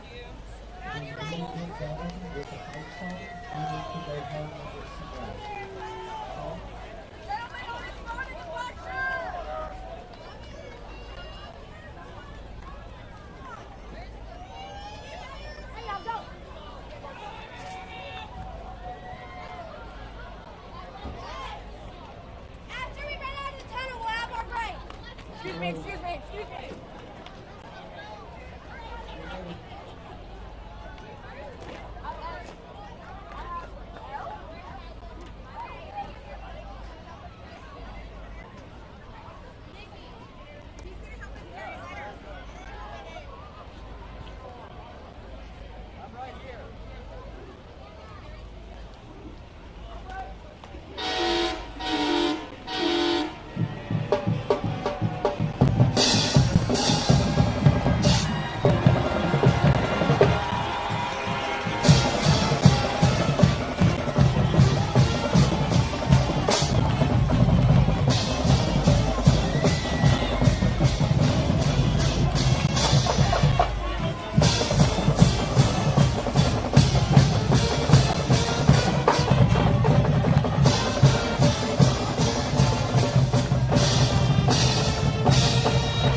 Okay, got to talk to the Queen.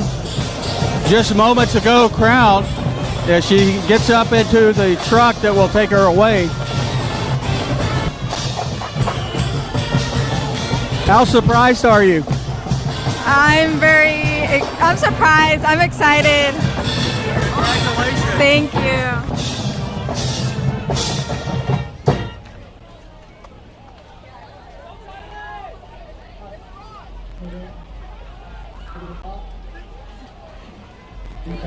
All righty. Homecoming King, named today at the Pepper Rally. Yes, sir. Tell us a little bit about yourself. Well, my name's Avery Daniel. That's what I know. And then what they said at the field, I really wanted to make something out of myself, so I decided to run for Homecoming King for my final year here as a senior. And I want to thank everyone for this night. So when you were announced today, what was the feeling? My eyes were a little bit watery from tears of happiness, but I had thanked everyone, and I wished everyone a great future. Well, congratulations. You're a great king. And that'll do it for us down at the track. All right, Panther Nation, after a pretty exciting halftime festivity, Magali Rangel named the Liberty Homecoming Queen for 2024-2025. Avery Daniel, your Homecoming King. And now it's time for third quarter action on the Liberty Panther Sports Network. Joe Roberts, Ross Norwood, producer Richard Ewing. Liberty 21, Huffman 14, and they are getting set to kick off to the Liberty Panthers. Number 99, Francisco Calzada, doing the kicking duties for Huffman, back deep for Liberty. Number 10, Jason Wycliffe, and number 28, Aiden Reed.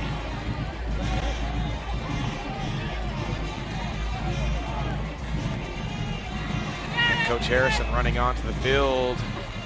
Gonna have a chat with the official, the coach for Huffman, the same.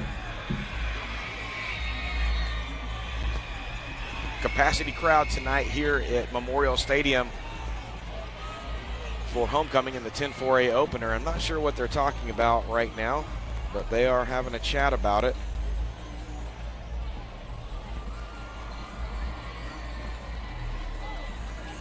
If you're just tuning in, or if you've been with us the entire time, I want to apologize for anyone watching. Some technical difficulties. Hopefully we have those alleviated.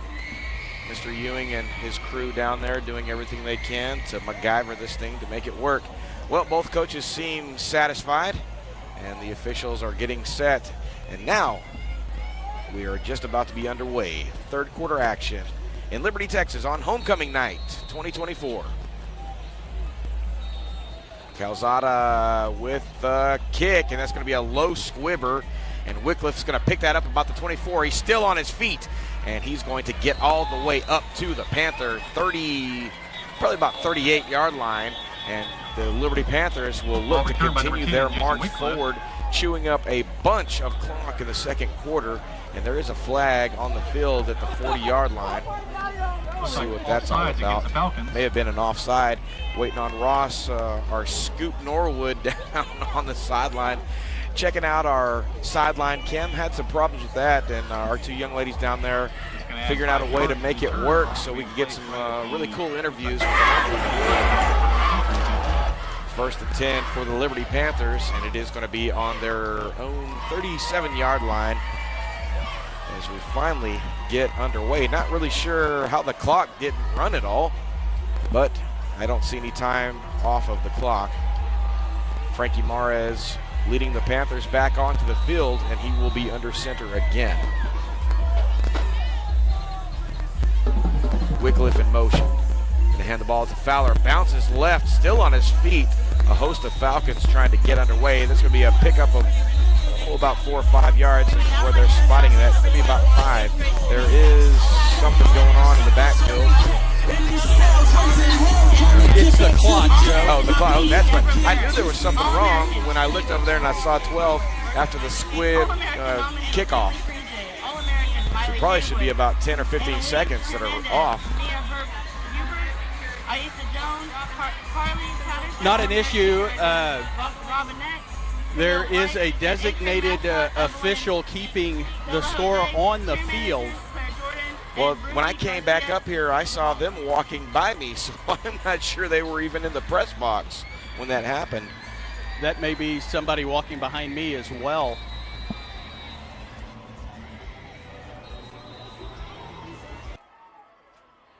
Fall evening, and Ross, you got it. Mares under center, sends Wycliffe in motion. Little problem with the handoff to Fowler. Fowler taken down behind the line. Yeah, I think they try to take the same line there, and that's going to be very minimal, maybe back to the line of scrimmage. Number 7, Liberty controlling this game in the second quarter, only giving Huffman one opportunity to have the football in the second quarter. Liberty still huddled up. They are just fine with trying to run as much time off the clock. Play clock down under 20. Mares back under center. Takes a look down his line, gets under. Wycliffe in motion. This ball going to be handed off to Wycliffe. Wycliffe cuts outside, now back in. He is swallowed up. The ball is loose. Huffman has the football, and they will score a touchdown. And there's a flag along the Liberty sideline. Well, he carried that ball like a loaf of bread, and he got it stolen from him right in the backfield. We do have a flag at about the Liberty 35-yard line. Yeah, that was shaping up to be something and then turned into something entirely different. So we will see what this flag is. I don't see any indication that the officials are walking backwards. And the referee trying to get the call out. I think perhaps maybe Coach Harrison might be fighting for the fact that maybe there was a whistle blown and there may have been some forward progress. I don't know. There was a flag sitting at the 35-yard line, but it was picked up and it was emphatically thrown. So not the way Liberty wanted to start this one, as Calzada comes out, high snap, hold down. This ball tipped. It is just through the uprights. And the game is tied at 21, 10:46 left in the third quarter. Back in a moment. Seconds left in the third quarter. Liberty Panthers 21, Huffman Hargrave Falcons 21.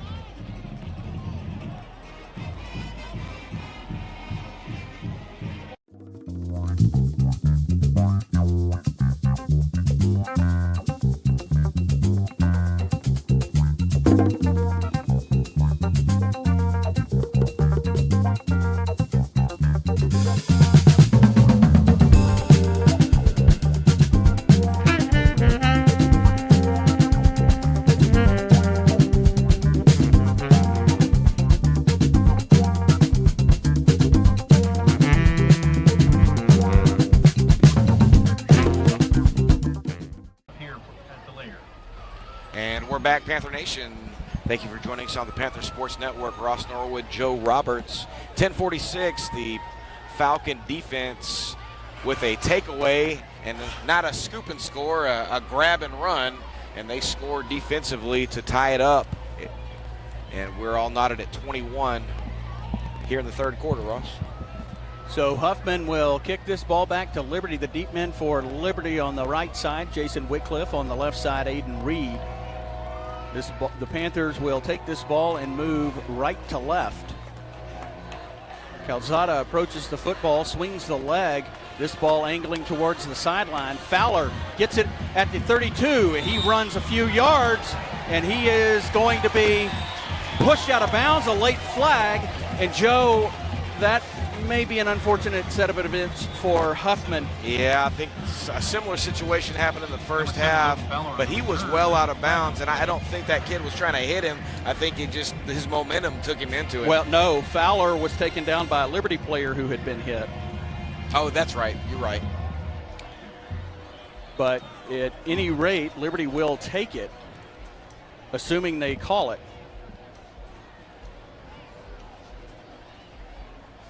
It is going to be a 15-yard mark-off against Huffman, as that flag coming in late after the play was dead.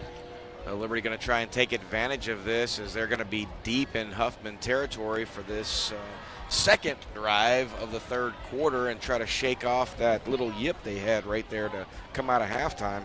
Tied at 21, 10:43 in the third quarter on homecoming night. Mares fakes the handoff, pitches it back to Porche. Porche along the left sideline, tiptoes the sideline, steps out. He goes down after stepping out, and they're going to mark him out at the Huffman 32-yard line. It'll be number 15, Ryder Miller, pushing him out of bounds, and he almost did a great job of stepping over him. Yeah, he just had to tiptoe the sideline there and caught a little bit of the chalk. So a big pickup for Liberty on first down. It'll bring up second down and extremely, extremely, extremely short. I think that emphasizes how short it is. Back to the line. Two wide receivers, one on each side. Man in the backfield, Fowler. Whitcliffe on the left side goes in motion behind Fowler. Ball handed off to Fowler. Fowler going right, and he will pick up the first down by about a half yard or yard.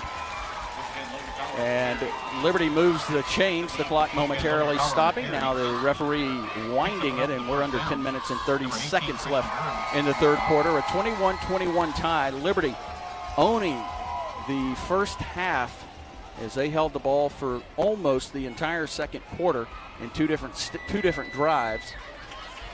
And their defense stepping up under pressure towards the end of the first half. Mares back under center. Geezy on the right side. Do not see the number of the guy lined up. Ball handed off to Whitcliffe. Whitcliffe going right, and he cannot get across the line, and he gets right back to the line, maybe loses half a yard. And that is Mason Coulter with the stop. Joe, they have tried getting that outside edge a few times tonight, and Huffman been able to, so far, stop them. Yeah, they're pretty beefy up there. This is very uncharacteristic of that defense. Probably more so on their first defensive possession is what they're more known for. You have to figure that both coaching staffs going to go into the locker room at halftime and try to make adjustments. And now the chess match is who made the better adjustments. Yeah, that was a 14th turnover for Huffman. And Mares, ball is loose. He picks it up as it bounces back into him. He rolls left, and his forward progress is going to be stopped, and I think it's going to be close to the original line of scrimmage and bring up a third down and 10. Joe, in the first half, Liberty limited their third down and longs and had some success against a very difficult Huffman offense, but this, a third down and 10. Yeah, they were fairly mistake-free as well in the first half, and now so far through just a few minutes of action here in the third quarter, we've seen a takeaway, a fumble, and some other things that they hadn't shown in the first half. Mares fortunate as that ball bounced right back to him like a basketball. He comes back to the line, third down long. Two wide receivers, one on each side. Ball snap. Mares drops back, looks downfield. He has Geezy open. Geezy catches it. No, blocked broken up, but Giese already out of bounds, and that'll bring up a 4th down and long. Yeah, that was a pretty good throw there. He managed to get out of the way of a couple of Falcon defenders, and I think Giese was already out of bounds by the time that ball came across. So even if he had come down with it, it would have been nothing. Diego Diaz Ramirez comes on. Well, they're definitely in his field goal range, but he may be going ahead to try to pin him here, and that's exactly what they're doing in punt formation. So they've got to get the personnel moved. Play clock is under 5 seconds. Good snap, shoulder high. Kick is up. It is angling towards the near sideline and will bounce out. We'll see where they mark it. It looks like about the 13-yard line. And so Liberty unable to put that one in the end zone in a 21-21 tie. Joe, what did you see on that drive? Well, what I saw is just a few mistakes, and against a very quality defense like Huffman, you just cannot make the mistakes. Had a poor exchange, and then a couple of other things that didn't go their way. And right now, the Liberty Panthers, the novelty of what they did in the first half is over for Huffman. Now they got to figure out how they adjust again. Do you think we'll see a little more of the passing game here in the second half for Liberty after they've pretty much lulled that Huffman defense into the run? I don't know. I hope not. I liked what I saw when they were running the ball. They just got to get back to opening up holes. Cook hands this ball off. Jamison is going forward, cuts back inside, and he will have a nice pickup on 1st down. Jay-Sean Godfrey, as well as Bryce Casey, in on the stop for the Panthers. Inside handoff. And now Huffman looking back over at their sideline, under 7 minutes and 50 seconds to play in the 3rd quarter in a 21-21 game. Out of the gun, Cook claps his hands together, gets the snap. He rolls left, looks downfield, has a receiver, and Nixon catches it before going out of bounds. It'll be enough for a 1st down, and they are going to mark this one at the Huffman 25-yard line. Well, the problem is, Ross, they're getting done to them what they did to Huffman in the first half, getting nickeled and dimed down the field. Of course, it's a lot better than the big hitters that Huffman was getting in the first half. In the gun again, back to his right, Cook. Hands this ball off to Jamison. Jamison puts his foot down, and he is going to lose the football, but he gets back on it, and he will have a nice gain when this is all said and done. That was Jason Wycliffe coming in from the safety spot. He spilled him and knocked the ball out, and he was right there to recover, but a nice hit. So it'll bring up a 2nd down and short for Huffman. Ball sits inside the far hash at the 34-yard line of Huffman. Cook in the gun with Jamison to his right, 2 wide receivers on each side. Claps his hands together, gets the football waist high. Looks left, he's got a receiver behind in the backfield. He breaks away from some tackles, he changes directions going to the far side, still on his feet. He's along the Huffman sideline, cuts back inside. He's across the 45, the 50. He's on his feet, one more man to beat, and he can't. Aiden Reed taking him down. And there's a Liberty Panther player who is down on the field on the far side. And, well, we're going to have 2 Panthers who are down. And Kedrick Harrison is not happy as that play went on a long time. There were lots of changes in directions. Joe, what did you see on that? That was horrendous tackling is what I saw right there. They had him multiple times, and we saw that a bunch in East Chambers. That was kind of the hallmark, is not being able to wrap up, not being able to pull anyone down there. And you just can't get it done if you can't tackle. And there's another flag that just got thrown as the linesman was walking by the Liberty pseudo huddle over there. Yeah, it's going to be an unsportsmanlike conduct against the Panthers. There is still a Panther down. There were 2 on the play, 1 in the original backfield, and that was Mason Jordan. He is just coming off after being helped off with by a coach. He is still standing.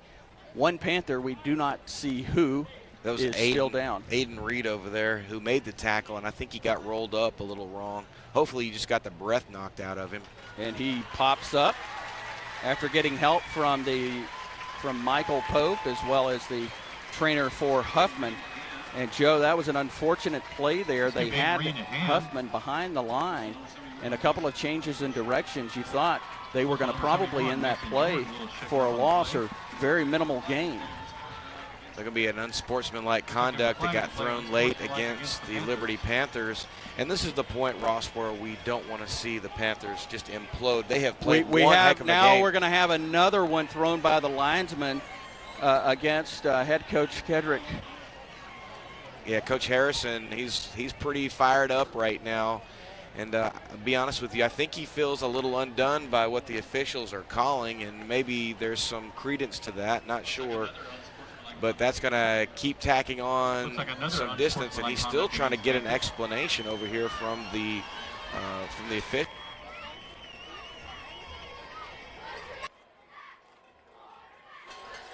So 30 yards in unsportsmanlike penalties tacked on after the end of that big play. Both of the Panthers who were shaken up on that play are off the field. And this 30-yard of penalties is going to move the ball inside the Liberty 10-yard line.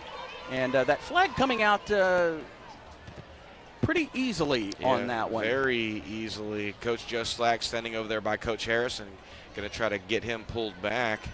And, you know, of course, you don't know what's being said or what was said. And you see that a lot of times when players and managers are ejected in baseball. You're like, well, they're walking away. Right. You don't know. You can't hear what they said.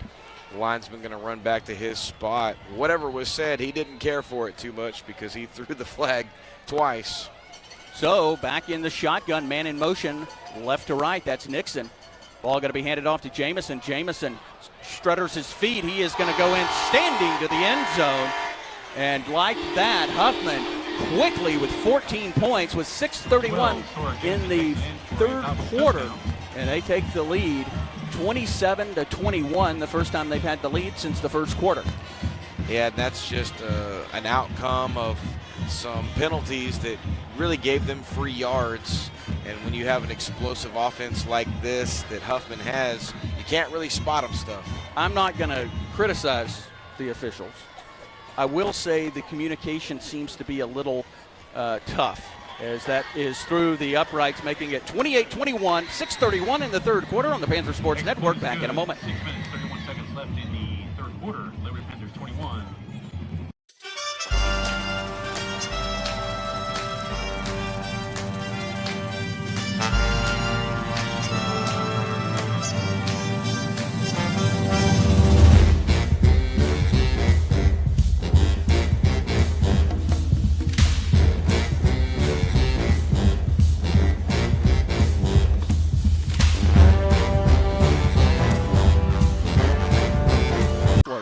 Presumably, kind of heart beating a little faster.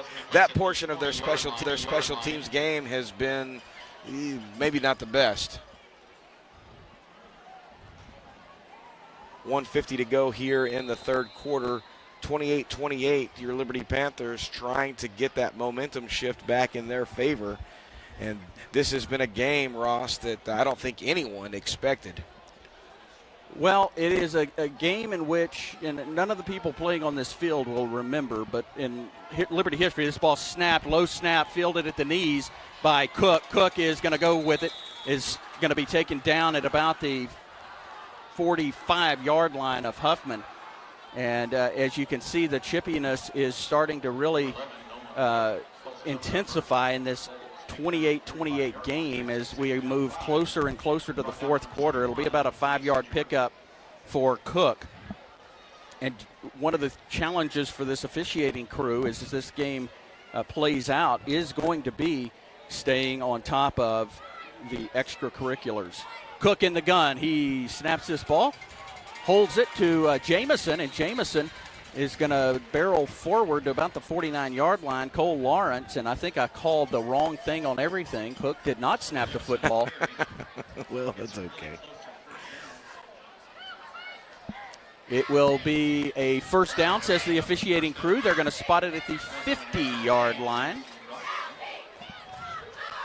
Lady Panther volleyball falling earlier today and 4 to Huffman. They moved to 2-2 in district, and they will have Hampshire Finette at home on Tuesday. 2 wide receivers on the far side. Low snap, picked up off the ground. Taking off with it is Cook. He's across the 45, the 40. He is going to step out of bounds at the 37-yard line, it looks like. I'll tell you what Huffman is doing really well right now. Whenever Liberty is trying to exert some pressure, their tackles are really doing a great job of taking that outside rush all the way up the field. And so when Cook sees an opening, there's really no one there.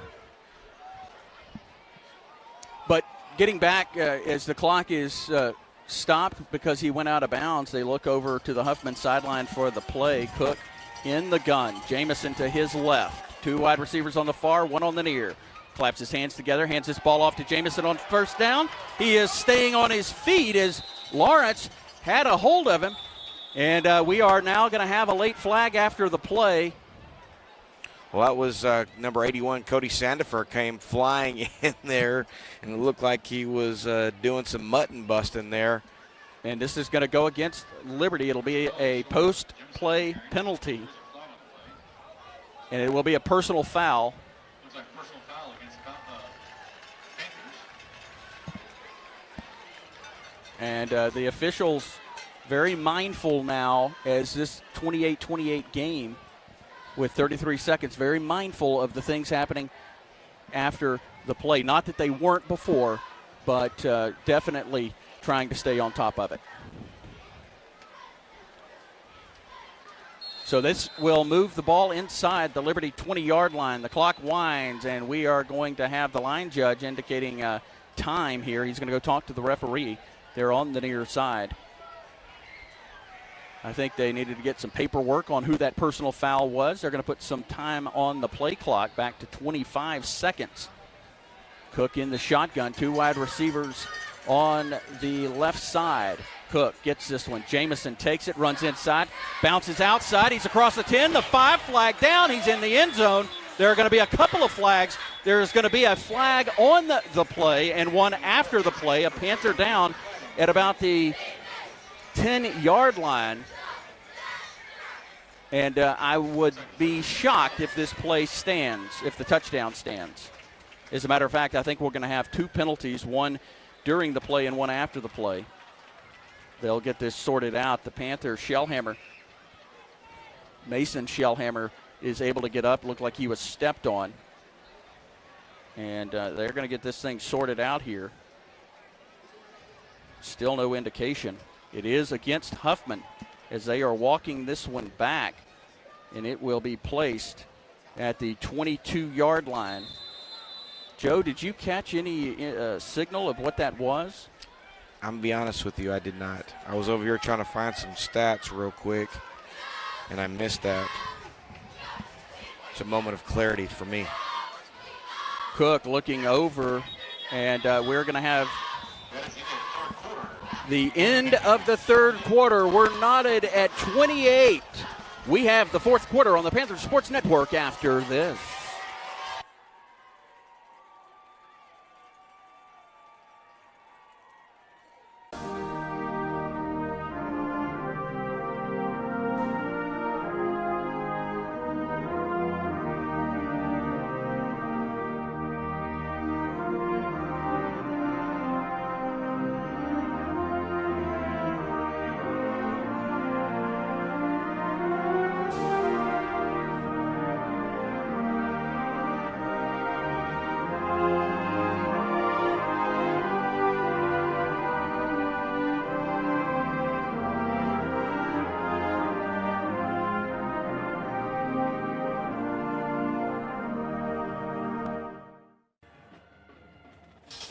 Welcome back, Panther Nation. You are watching Liberty Panther football on the Liberty Panther Sports Network. After 3 quarters of action, Huffman 28, your Liberty Panthers 28. Huffman in the middle of a drive. Ross? Yeah, some late flags on that play. No indication that we saw. Huffman had scored a touchdown. Jamison walking into the end zone, but that play was called back. And now Huffman at their Liberty 22-yard line on the right hash, now going to the north end zone. Cook gets the snap, rolls right, looks downfield, has a receiver, Nixon. Nixon makes the catch, spins back forward, and he is going to get close to the first down. Not quite there, though, as the official's still winding the clock. That was number 4, Felder, with the reception. Oh, excuse me, I can't see. It's what they make binoculars that are around my neck for. Well, that's why I'm looking for you. Cole Lawrence in on the stop there. So it'll bring up a second down and about 3 to go. Ball still on the right hash. Jamison takes the handoff, shifty footing, bounces outside. He is still on his feet. He's in the end zone, no flags, and it is a touchdown Huffman. They retake the lead by 6 momentarily. We will have the extra point attempt forthwith. That's one more example of just missed tackles, Ross. Liberty Panther defense was right there to bottle them up, and a couple of swing and misses by the Panther defense and let him walk right in. 11-16, 34-28, the extra point. Snap is back, hold is down, kick is up, it's blocked! Liberty blocks the kick, picked up by a Huffman player. Liberty going to gang up around the Huffman player. They take him down. The extra point, no good. Man, that was big time for the Liberty Panther defense. And when you're in a game like this, every point's going to matter. And I'm no prognosticator, but that could come back later on. I was just thinking the same thing before, how big it could be if the extra point was not good. So we have it, 11-16, Joe. Yeah, the Liberty Panther defense coming up when they needed to come up right there. This Falcon offense, man, they can score and score quickly. They've got some very fast kids. That quarterback, number 11, Nolan Cook, has been pretty special, especially when he's able to get out of the pocket and use his legs to attack the Panther defense. But toward the end of that third quarter, that Panther offense started to get back to what was working for them in the first half, and that was ball control offense. And now with that blocked extra point, who knows? Well, the looks like a tango may be about to break out between head coach Kedrick Harrison and his favorite line judge, as the line judge illustrating to Harrison something about the play that he had a question about. Very entertaining. I'm sure he would probably disagree if you were to talk to him, but yeah, pretty entertaining.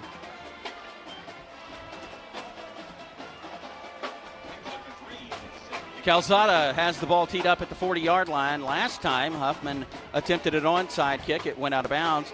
He is going to approach the ball, swings his leg, an end-over-end kick down the right side. It is going to be fielded by Aiden Reed. Aiden Reed, he's got space along the far sideline. Cuts back up into the middle of the field, still on his feet across the 40, the 35, and he will be taken down inside the 30-yard line.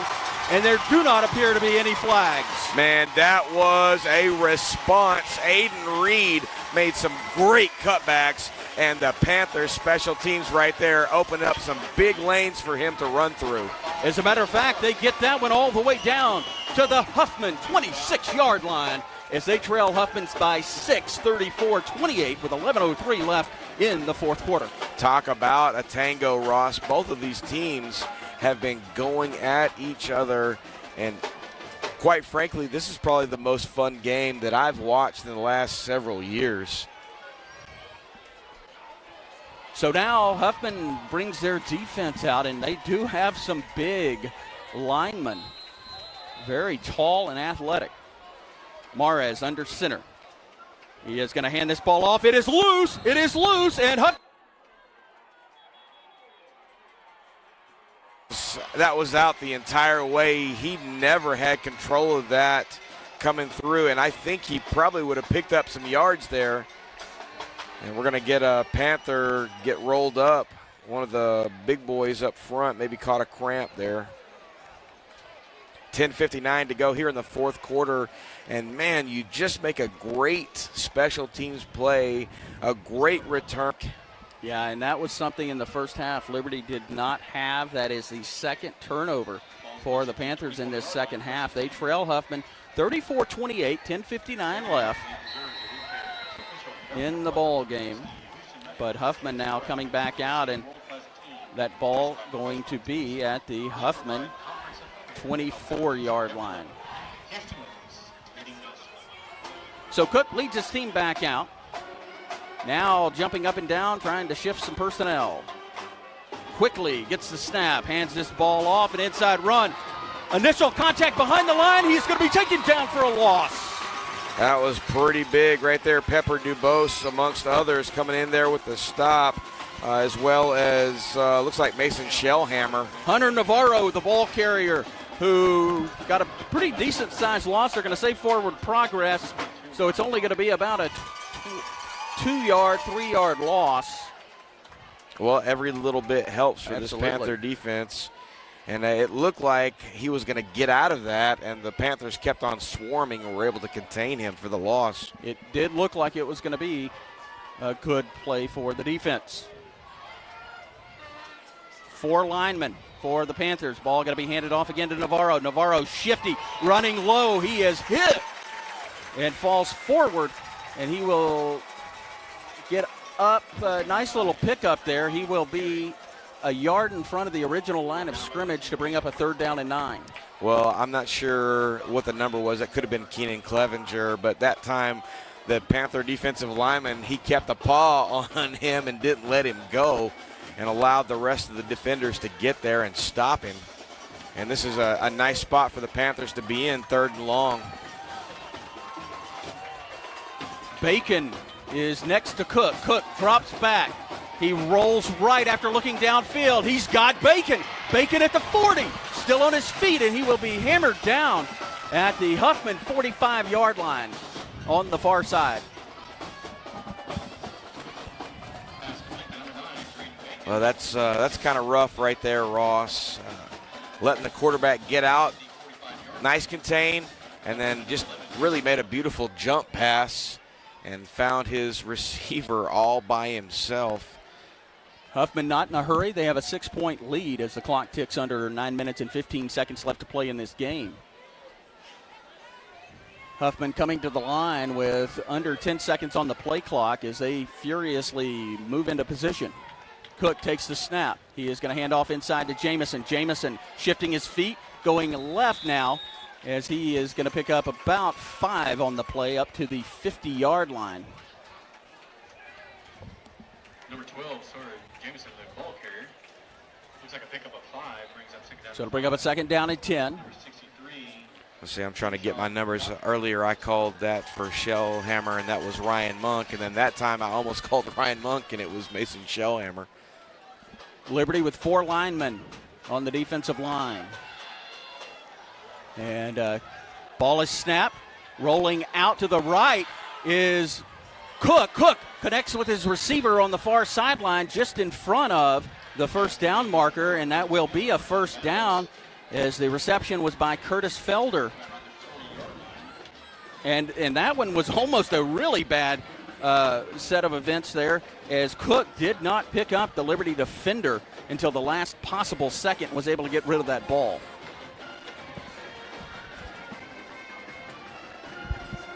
.818. Cook with the ball at the Liberty 40-yard line. Hands this ball off to Jamison. Jamison goes right now, cuts back, goes left, cuts back right, still on his feet as he gets across the 40 and to the 34-yard line. It looks like that's where the line judge is going to mark this ball. That time that was number 22, Ryan Monk, with the initial contact. And Coach Harrison talked about this in his show. A lot of these boys are battling some thumb and wrist injuries, and they're wrapped up. And, man, they've got those club hands out there, and it's really hard to hang on to folks. And some personnel changing at the last second as the play clock, though, just rolling under 12 seconds. The game clock still rolling under 7 minutes and 35 seconds. Cook, quick snap. Low throw to his receiver along the far sideline and into the end zone. That is going to be Curtis Felder with another reception.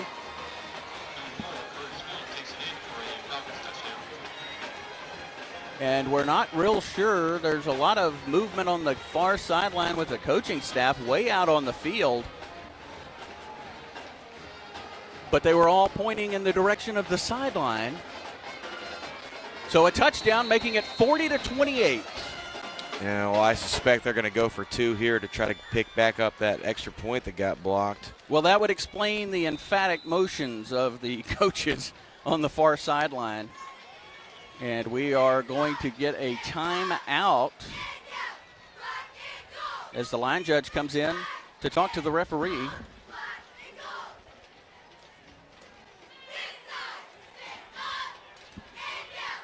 And now the referee coming over to talk to the Liberty sideline.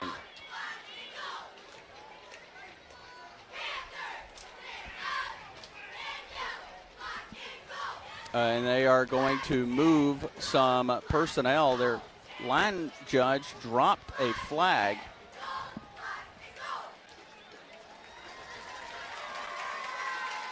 There were some photographers on the sideline, pretty close. They're inside the 25-yard line. And they're going to get a sideline warning.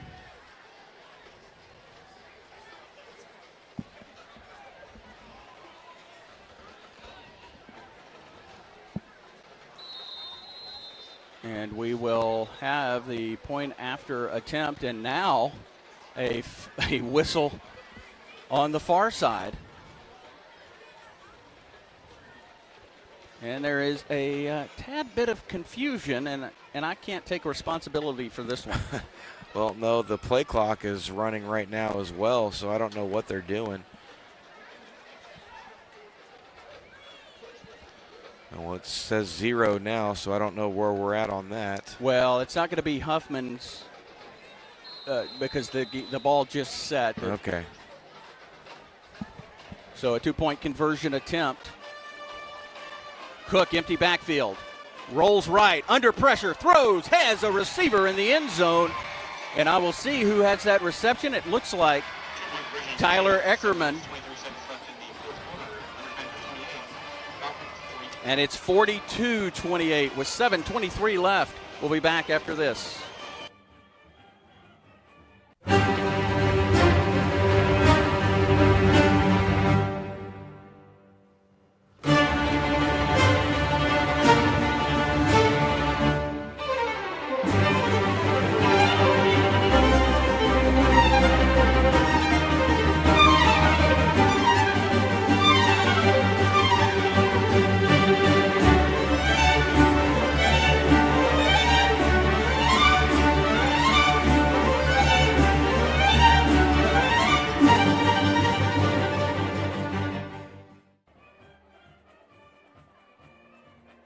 Welcome back, Panther Nation. You are watching Liberty Panther football on the Liberty Panther Sports Network. 7:23 to go here in the fourth quarter, and Huffman extending their lead 42-28 on the good 2-point conversion. Ross?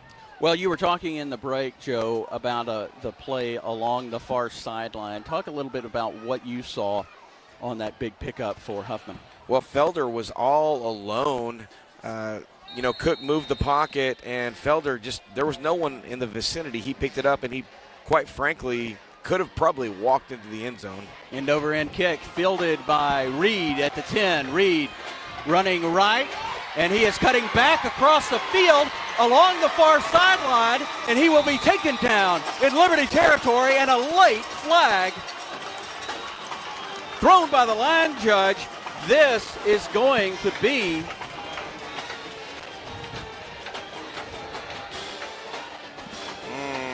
against Liberty. No doubt. Man, Aiden Reed has been explosive, quite frankly. That is weird, that flag not coming in until after the play was dead, but it is going to be a hold against Liberty, and they will mark that off from the Liberty 45-yard line. And Liberty will start this drive down 14, 7:13 left to go, all 3 timeouts. Oh, Ross, I know if you see it, you got to call it. But at the same time, that had absolutely zero to do with what just happened. No, you do have to. It's just very odd that you don't normally see a holding call come in that late. No, you don't. But when you see penalties come from the same spot multiple times, that's unfortunate. Man, that's unfortunate. I'll disagree there.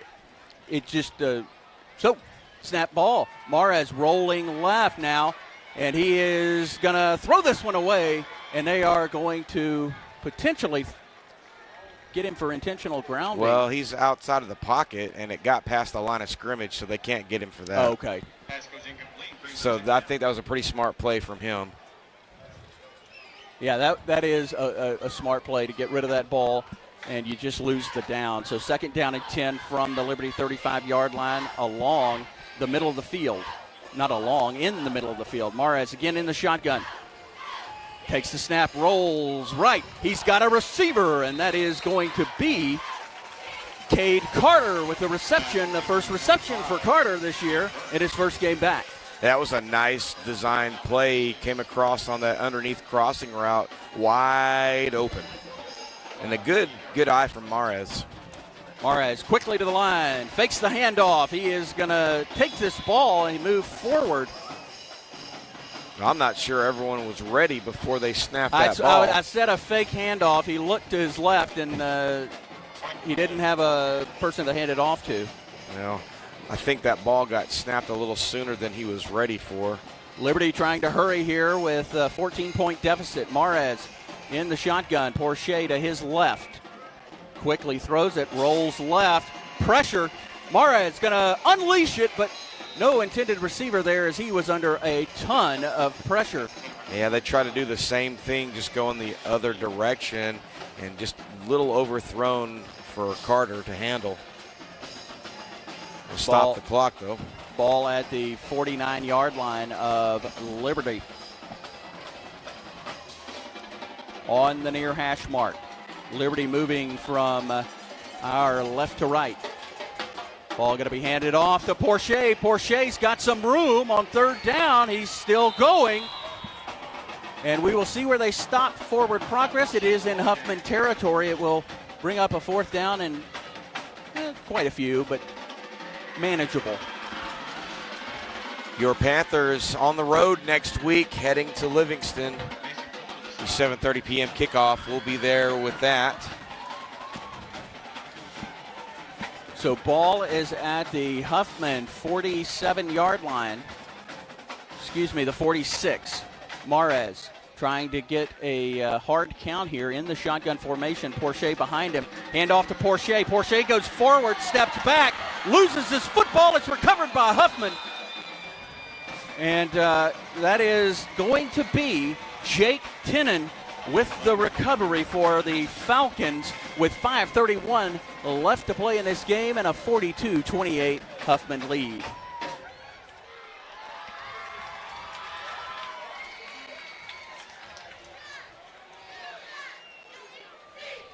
That is the 2nd fumble recovery on the year for Jake Tinnan. And Huffman will start this drive from their own 45-yard line along the near hash, moving right to left.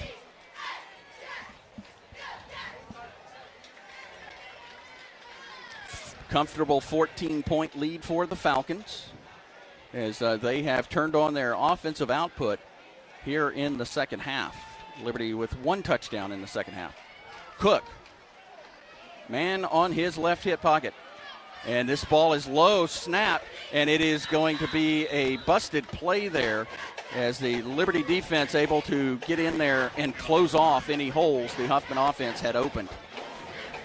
You know, Vider off tonight in 10-4A, Hardin Jefferson in Livingston, Lumberton in Bridge City. And based on what I've seen tonight, this district may be wide open, Ross. With a 14-point lead, Huffman not in any hurry as they methodically move back to the line. 2 wide receivers on the far, 1 on the near. I think there's very little chance this ball goes in the air. It is going to be a handoff. The ball carrier bounces out left, and he will go down after a minimal gain, but there is a late flag, and it is going to go against Huffman. It is a hold. Well, looks like Livingston is trailing Hardin Jefferson in the fourth quarter, 24-33, and Bridge City leading Lumberton 21-7. Both Lumberton and Livingston not with a win yet, so that looks like they may remain winless. So they will mark this one 10 yards back after the holding call against Huffman. It will remain second down, now second down and very long. Huffman, for a first down, needs the Liberty 45-yard line, the ball at the Huffman 36-yard line. Cook snaps, drops back, under pressure, heaves this one downfield, a perfect spiral. And it is going to be incomplete. Fowler with the coverage, but it's going to be pass interference. Oh, yeah, I saw that from a mile away. You know what? I think I would rather have the pass interference than a long touchdown strike, and that's what that would have been had he not grabbed him like that. Yeah, it is not a spot foul. It is a 15-yard mark-off, and that saved 7 points, or 6 points, potentially 7. Yeah, that actually was a pretty smart play by the defender. That was, I believe, Logan Fowler, as he got a free ride for about 10 yards. Well, not 10 yards. We'll say 5 yards. Well, whatever we're saying, we're not saying touchdown. You called it perfectly there. That was a heads-up play there by Fowler. Ball at the Liberty 49-yard line. First down and 10. Cook claps his hands. Swing pass to the right. He's got his receiver, and he's still on his feet. Late flag comes down, and he is going to be taken out of bounds. And we had some kicking of a Liberty player on the far sideline, and we're going to have that was roughing the passer. We do have an injured player on the field. And there is an injured Huffman Falcon on the field, Joe. So Liberty getting the personal foul, and the receiver on that play was Curtis Felder. And Joe, along that far sideline, after he was out of bounds, there was a Liberty player down on the sideline, and there were multiple kicks by the receiver, Curtis Felder, as they continue to work on the Falcon, who is down just beyond midfield, and he is being helped up. Number 56, Heath Montez. And you can hear the jeers in the Liberty stands for the officiating crew, and you do hear that pretty much anytime your team is down. Yeah. That's a given. And while there may be some plays that you question and you have a issue with, when it comes down to it, their impact on the game has been minimal, if at all. 4:20 left to play, and Huffman comfortably with a 14-point lead, 42-28. And this ball going to be handed off to Jamison. Jamison is swallowed up behind the line, and they're going to finish him off for a big loss. No, they're going to say they got it. Liberty's going to get a turnover. That's number 76, Keenan Clevenger, and he's going to come back and do the same thing to them that happened to Liberty. Although I think they're going to say he was down. Well, I don't know if he was still on his feet. There's no indication, but I don't see officials running that way. I did not hear a whistle for forward progress to be stopped. And that's why I thought he was still on his feet. But at any rate, they're actually, wow. I'm not sure exactly. Okay, here comes the down box. I was going, wait a minute, how in the world? They're going to say that was a loss of about 5 yards, Joe, and interesting. That's the word. I think that's a word we could have used a lot tonight. This game, interesting. The outcome not really in doubt at this point, as the Panthers will finish this one out, trailing 42-28. Cook brings a man back. You'll have running backs on each side. Jamison gets this one, and he runs inside. Nice pickup there for Jamison as he will get back to just in front of the original line of scrimmage. That ball spotted down inside the Liberty 25-yard line at about, Joe, the 24 or 23-yard line. It's sitting on the 23. 23, yeah. I want to thank everyone for tuning in to the Panther Sports Network to watch Liberty Panther football. We'll be back in action next week on the road in Livingston as the Liberty Panthers continue 10-4A action. 7:30 p.m. kickoff. Cook, swing pass to the right. He's got his receiver, Felder. Felder still on his feet, tiptoeing the sideline. He's still going. Aiden Reed stands him up, and that's going to keep him from making a touchdown, from getting a touchdown, not making a touchdown. It's not as if they're working in a factory. Says you. Aiden Reed there standing up Felder as Reed was able to hold him up long enough for some other Panthers to come finish him off along the far sideline. I've definitely been impressed with Aiden's return game. He's showed some flashes of speed, had a couple of really nice returns. Nice defensive stop right there. 2:43. Clock stopping. It's first down and goal. The ball is going to be on the Liberty 3-yard line. And we're going to get a timeout from Huffman here as they saw something they didn't like. With 2:32, Joe, we're going to stay here. And a big night for homecoming. Get a new homecoming queen tonight. Got a homecoming king this afternoon. Right. Avery Daniel, homecoming king. Magali Rangel, homecoming queen. And Taitlin Carey, last year's homecoming queen, crowning her at halftime. And then one of the other big storylines, Miss Jane Ripkowski, hanging it up after tonight. And man, what a career she's had. All things Liberty. She's done everything. Everything. She was the longtime sponsor of the Liberty Panthers.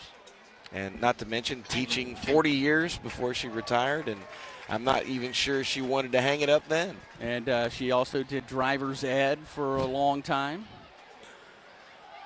And if you look over across from us, Joe, I don't know if our camera can pick it up, the Huffman band waving the lights on their cell phones.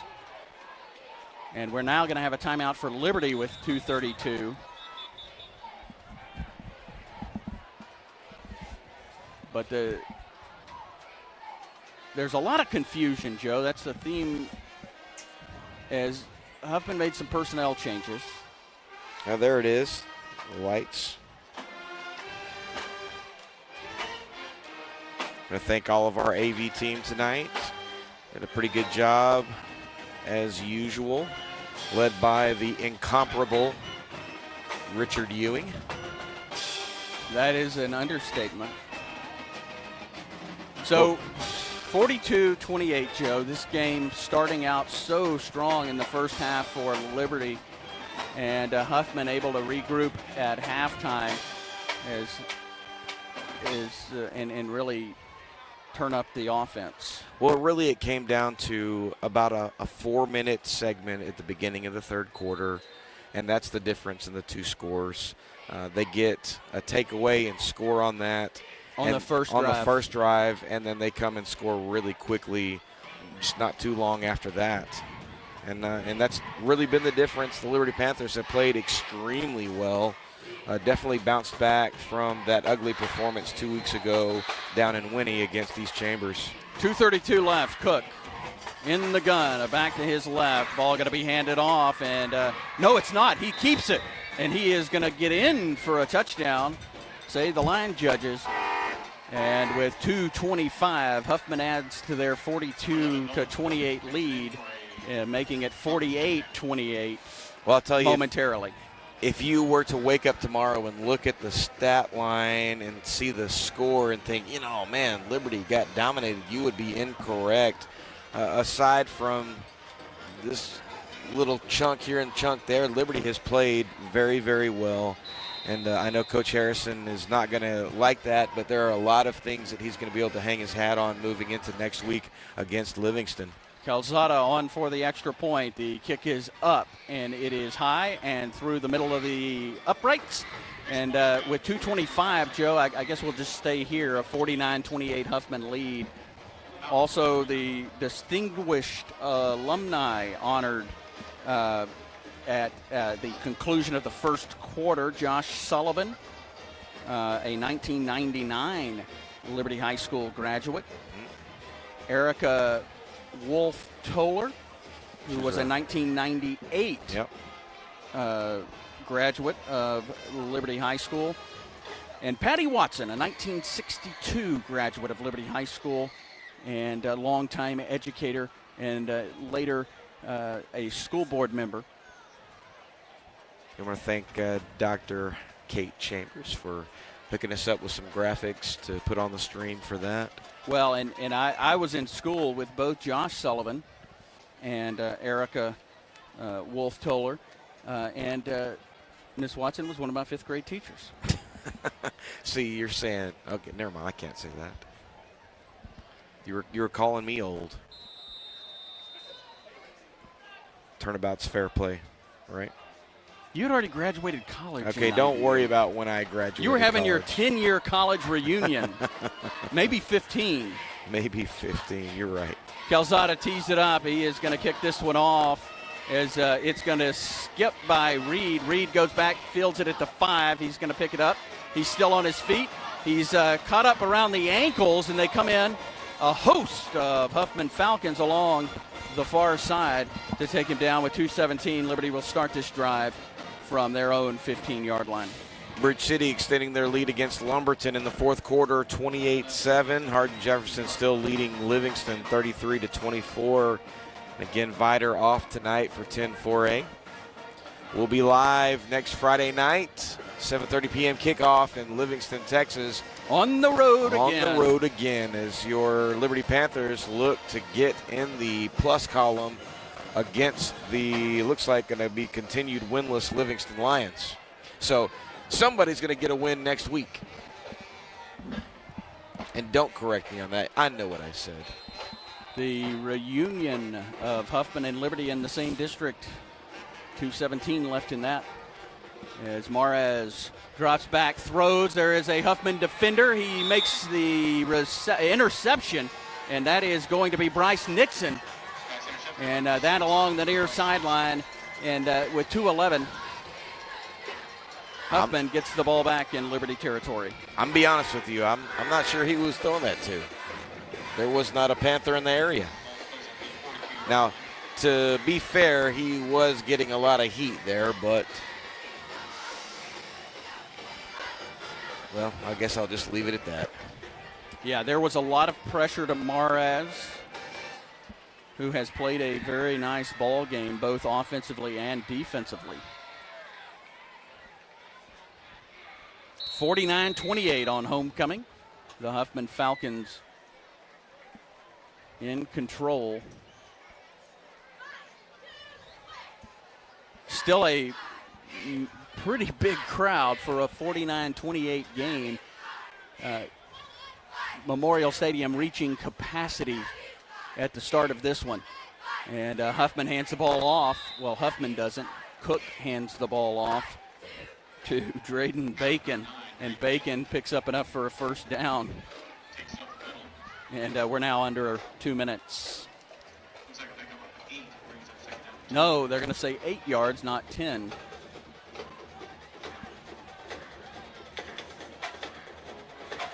Both bands playing loud. Cheerleaders down on the track and pumping up this crowd, and a 49-28 Huffman lead.